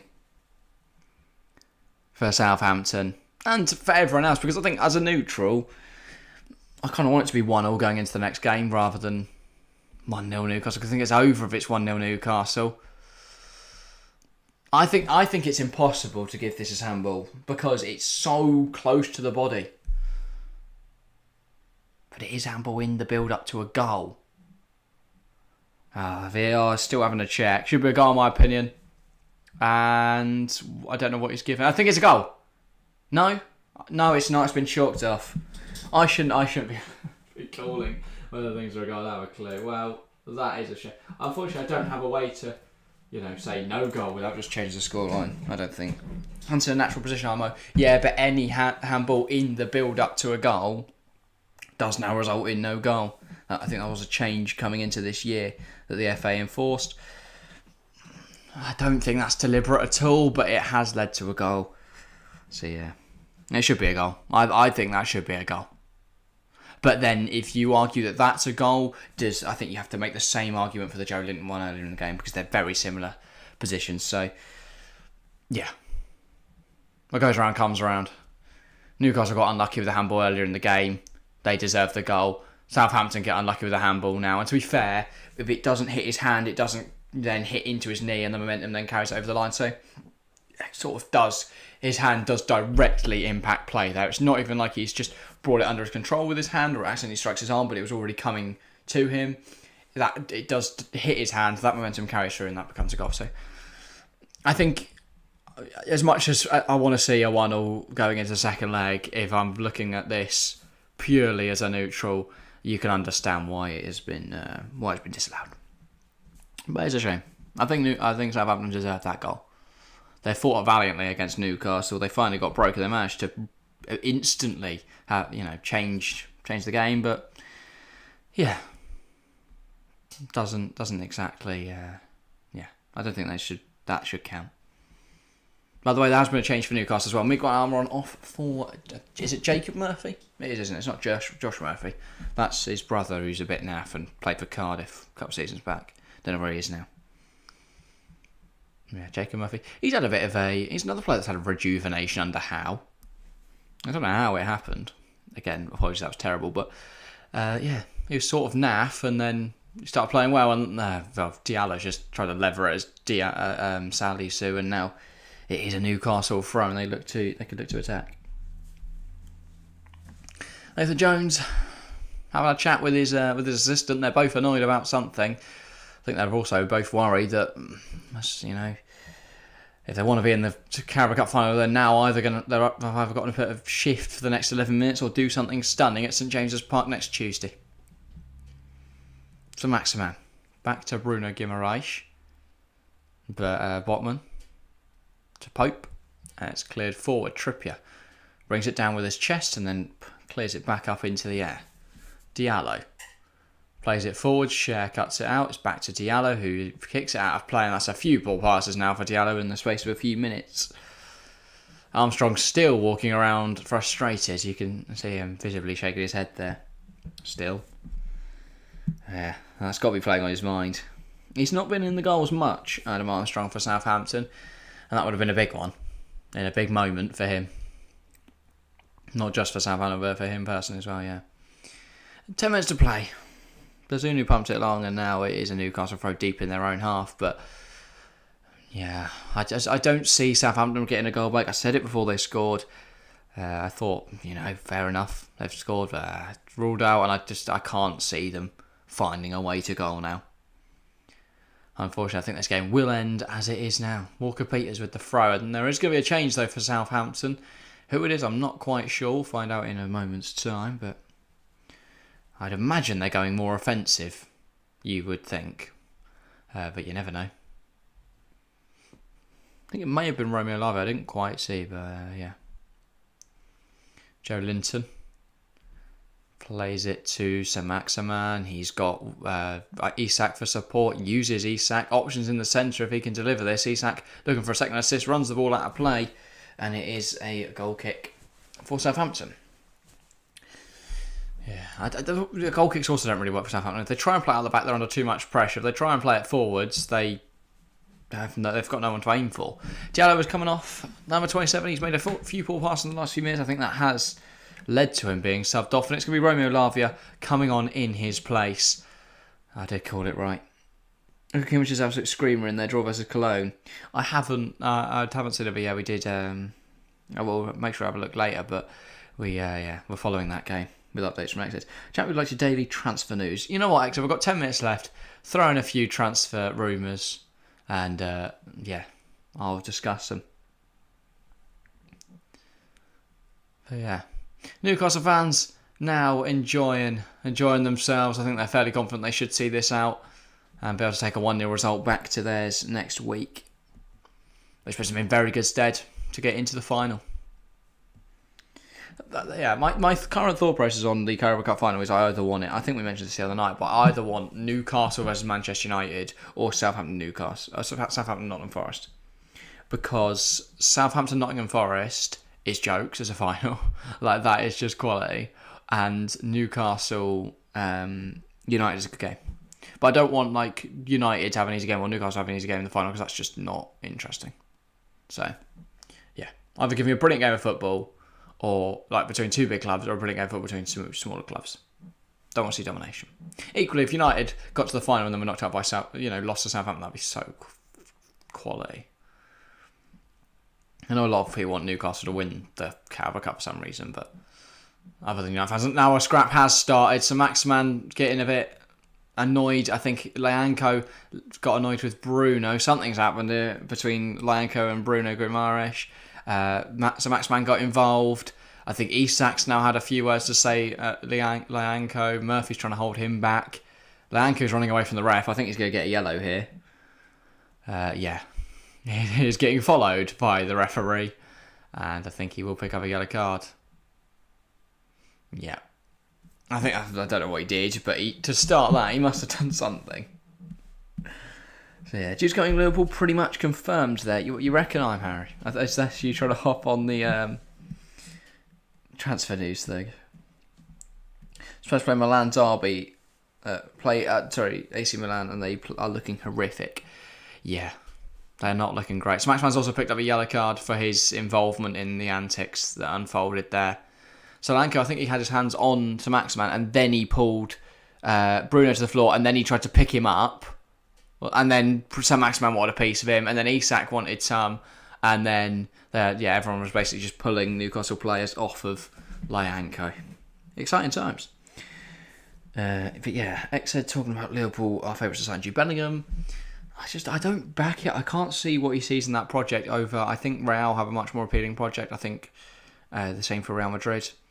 And I'd argue Chelsea's a more appealing project over Liverpool right now, but I guess you're guaranteed starting at Liverpool, and they've chased him for a while, so maybe he admires that. Whereas Chelsea have quite publicly chased Enzo Fernandez now, so I guess Bellingham would feel like a backup option. By the way, an update in that FA Cup game, unfortunately for our National League fans, Boreham Wood have just conceded to Accrington, which is a shame. I love to see National League sides just like going far in the FA Cup. It's always brilliant.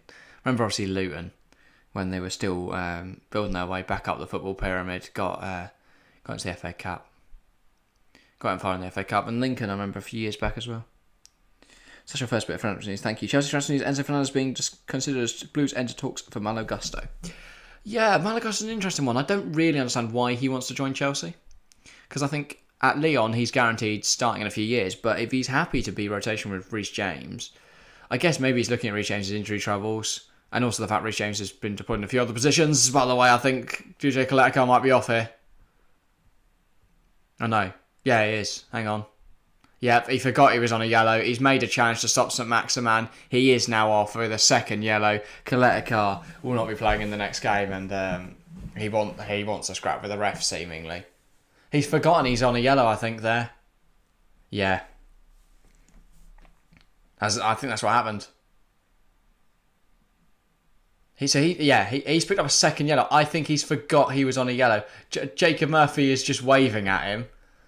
This is getting quite funny, to be fair, but the last few minutes has got quite ugly, and there seems to be a bit more of animosity between the Southampton and Newcastle players here. Smacksman bursting forward, just gets chopped by Kaletico, and he's off. I need to. We have a red card graphic, don't we? Yeah, there we go. Southampton. It's not a great night for Southampton, is it? Bruno Guimaraes has been booked as well. I think he, I think he's had a few, choice words to say to Clercol. How do you forget you're on a yellow? I guess in the heat of the moment, he didn't think, oh, I'm on a yellow. Also, the ref's just dropped his yellow card. I've noticed. Is someone going to return it? Oh, I mean, I wouldn't. After the amount of yellows he's handed out so far, I'd just leave it. There we go. He has got it back now. But yeah, I can understand maybe how you forget you're on yellow. But this is interesting. So Bednarek's coming on. Jan Bednarek. He was on loan at Aston Villa. He's returned from his loan. He's been recalled after not getting many minutes. And seemingly, I don't think Unai Emery looked at Jan Bednarek and went, that he's the centre-half I want starting every week. So he has returned and he's coming on here in place of Walker Peters. I imagine they're just going to try and shore up their back line for the last few minutes. Don't know why you take off Walker Peters. Surely you take off one of your forwards. But, sure. This works as well, I guess. But, yeah, I'd have probably pulled off... I guess they've already changed their central midfielders, haven't they? And all their forwards, they've got no options. You're not going to take Ward-Prowse out. It's the one chance you've got to turn this around. And I think it'll be harsh to take off... not Vasquez. Who's the geezer playing in the midfield? Who I've been raving about all night now. I've completely blanked on his name. Alcaraz, sorry. Yeah. It'll be harsh to take him off. So I guess that makes sense. They just shore up the back line. If Newcastle were to score this from Kieran Trippier, it would sink Southampton's ship, but it's not in. Kaiser is Arsenal's number one target. Yeah, I think he will be everyone's number one target, apart from Chelsea, who only have wingers at their club now. Yeah, he's a very good player. And I guess Tottenham, I don't think would be chasing him either. They've just signed Dan Juma on loan. I also don't think they've got the pull to get him. So yeah, and they've got Kulusevski starting as well. But yeah, as this is sort of coming to an end, make sure our promo. We are live again tomorrow. Make sure to join us. Manchester United versus Nottingham Forest. Harry will be joining us again. And then on Friday night, we've got the FA Cup game between Arsenal and Manchester City. Then we've got another game on Sunday before we're back with these same fixtures next week. Southampton versus Newcastle on the Tuesday. Manchester United versus Nottingham Forest on the Wednesday. So yeah, get excited for that. We'll make sure to not forget that. And then we've got no midweek streams the week after that. But then after that, we're into the Champions League. So it is getting very exciting now. A lot of big streams coming up, a lot of good games of football coming up. Make sure to join us for all of them. Of course, Tuesday nights, it's imperative you join me. If not, I'm going to be very, very lonely with no co-host. I might try and find someone for the Champions League, see if anyone's about to do some of those games. But if not, it will just be me. Adams, chest sit down. Apparently that's a foul, though, on Botman, and Adams is not best pleased about that. And he is now going to have a word with the referee.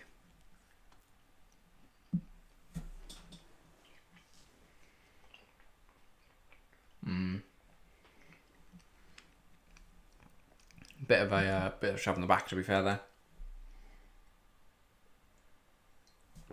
I think that's a just free kick. Mashiri puts Everton up for sale, according to The Guardian. Well, I wish I knew that before we recorded our podcast, but look out for that tomorrow morning. We're talking about Everton and Lampard and how that club is run horrifically. But yeah, I think that's odd, because Mashiri's currently building a new stadium, isn't he? I swear Everton have a stadium in the works. So, you've invested 400 mil into a stadium or something like that. You've put millions and millions into players and staff and trying to make this club brilliant, and now you're just going to sell as soon as it starts getting tough. It seems odd to me. That is the only issue, obviously, with these, billionaires coming in from Asia and all over the world, and that as soon as if they don't get a return on their investment, they're rich enough that they don't have to see it out. They just go, well, sell it off. Should be alright. Brentford have reportedly placed a valuation of 100 million, Moyes said, after Chelsea's latest attempt to raid the South Coast club. Yeah, I don't think he's worth anywhere near that. By the way, Maximan's in behind, gets it across to Sean Longstaff. He's laid it off. He should have had a shot, really, but it's falls to Jacob Murphy, and it's into the side netting. Premier League club set new January spending record. Chelsea responsible on behalf of that. Yeah, the Premier League has so much more money than everyone else that they can do that. And obviously the way that FFP is evaluated is that so they take the total fee that a club pays over for a player, and it spreads it with dividing it equally between the amount of years on the player's first contract at the club. So that is why obviously Chelsea is sticking everyone on 7-year contracts, because Mudryk on an 8-year deal means that Chelsea will pay £10 million a year for him, pretty much. So that helps them on FFP, because obviously you can only make a loss of 200 million in FFP, I think. But obviously if they're only losing 10 mil, it does sort of limit them in the future potentially, but as long as Mudryk does well, they're basically just signing a new £10 million player every year.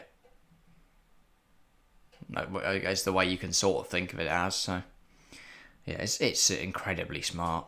I love how also people are trying to think, oh, well, that must be against FFP. You really think that Todd Bowley, one of the most intelligent businessmen around, with all his advisors and that, is seriously going to make a mistake that simple as to forget that there's financial fair play? They're obviously just going to find a workaround, and they found that workaround, and rival clubs aren't happy about it. Could Havertz leave Chelsea this summer? I think it's almost guaranteed unless his form, improves massively. Bruno Guimaraes awarded man of the match. For my player of the match, I think Bruno's a great shout, but I want to go Southampton. I'm going Alcaraz. He's been mint. I don't care if they lost. He's good. He's quality. Bring him in at Chelsea already. He's played one game. I've seen enough. Get him in. If just don't get Fernandes this window, summer will be tough. Yeah, I think I'll obviously face a lot more competition. I think Chelsea are more likely to pay... The problem for the release clause for Chelsea is that scuppers their FFP. Because with release clauses, it works differently to a purchase involving, just a standard purchase. It's the entire release clause is paid up front. So, yeah. It counts to FFP as upfront. Therefore, that would really hurt Chelsea in terms of FFP, and they would be forced into sales in order to make that work. And obviously, since they're not release clause sales, it's works weirdly. But yeah, so if they're going to bring in Enzo for 120 mil, they've definitely got to make some sales in January or in the summer. Because obviously they won't judge, Chelsea's FFP period won't be judged until 2 years after Bowley bought the club, since you don't get thing we'd on previous ownership. Isak in behind, by the way. He can't quite squeeze it in the net. He should have squared it Longstaff. Probably would have gone further over though.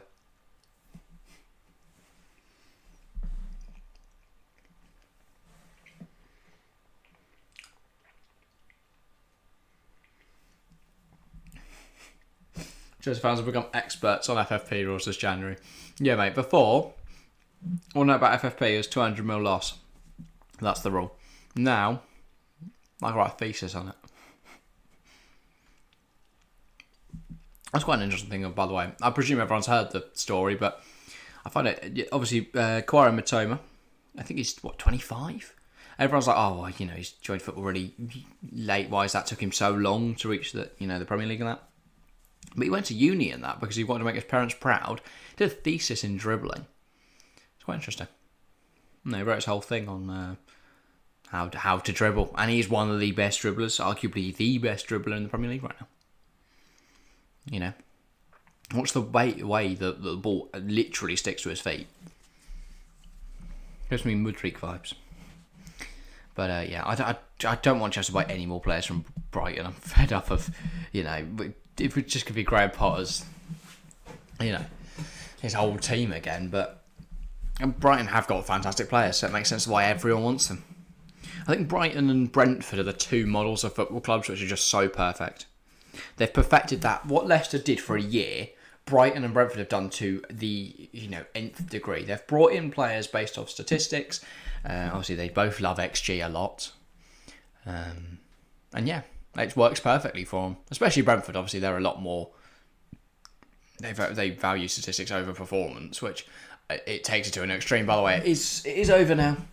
Newcastle get a result. I mean, I don't think it's as big as they would have wanted, but I think they will. They'll definitely take that. A solid one. I also don't think I changed the title, did I?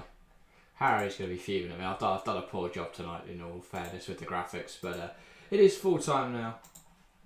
A very good performance from Southampton. I think they did well to hold up as long as they did, and I think they got unfortunate, to be fair, not to get a goal. But yeah, that is the end of the game, the end of the stream. We will be back tomorrow night for more action in the Carabao Cup. I've got to work out how to end stream, but also say goodbye at the same time. So, right, we're back tomorrow. See you then. I can't remember how to end stream live now. Alright. Thank you all very much for watching, and we will see you next time.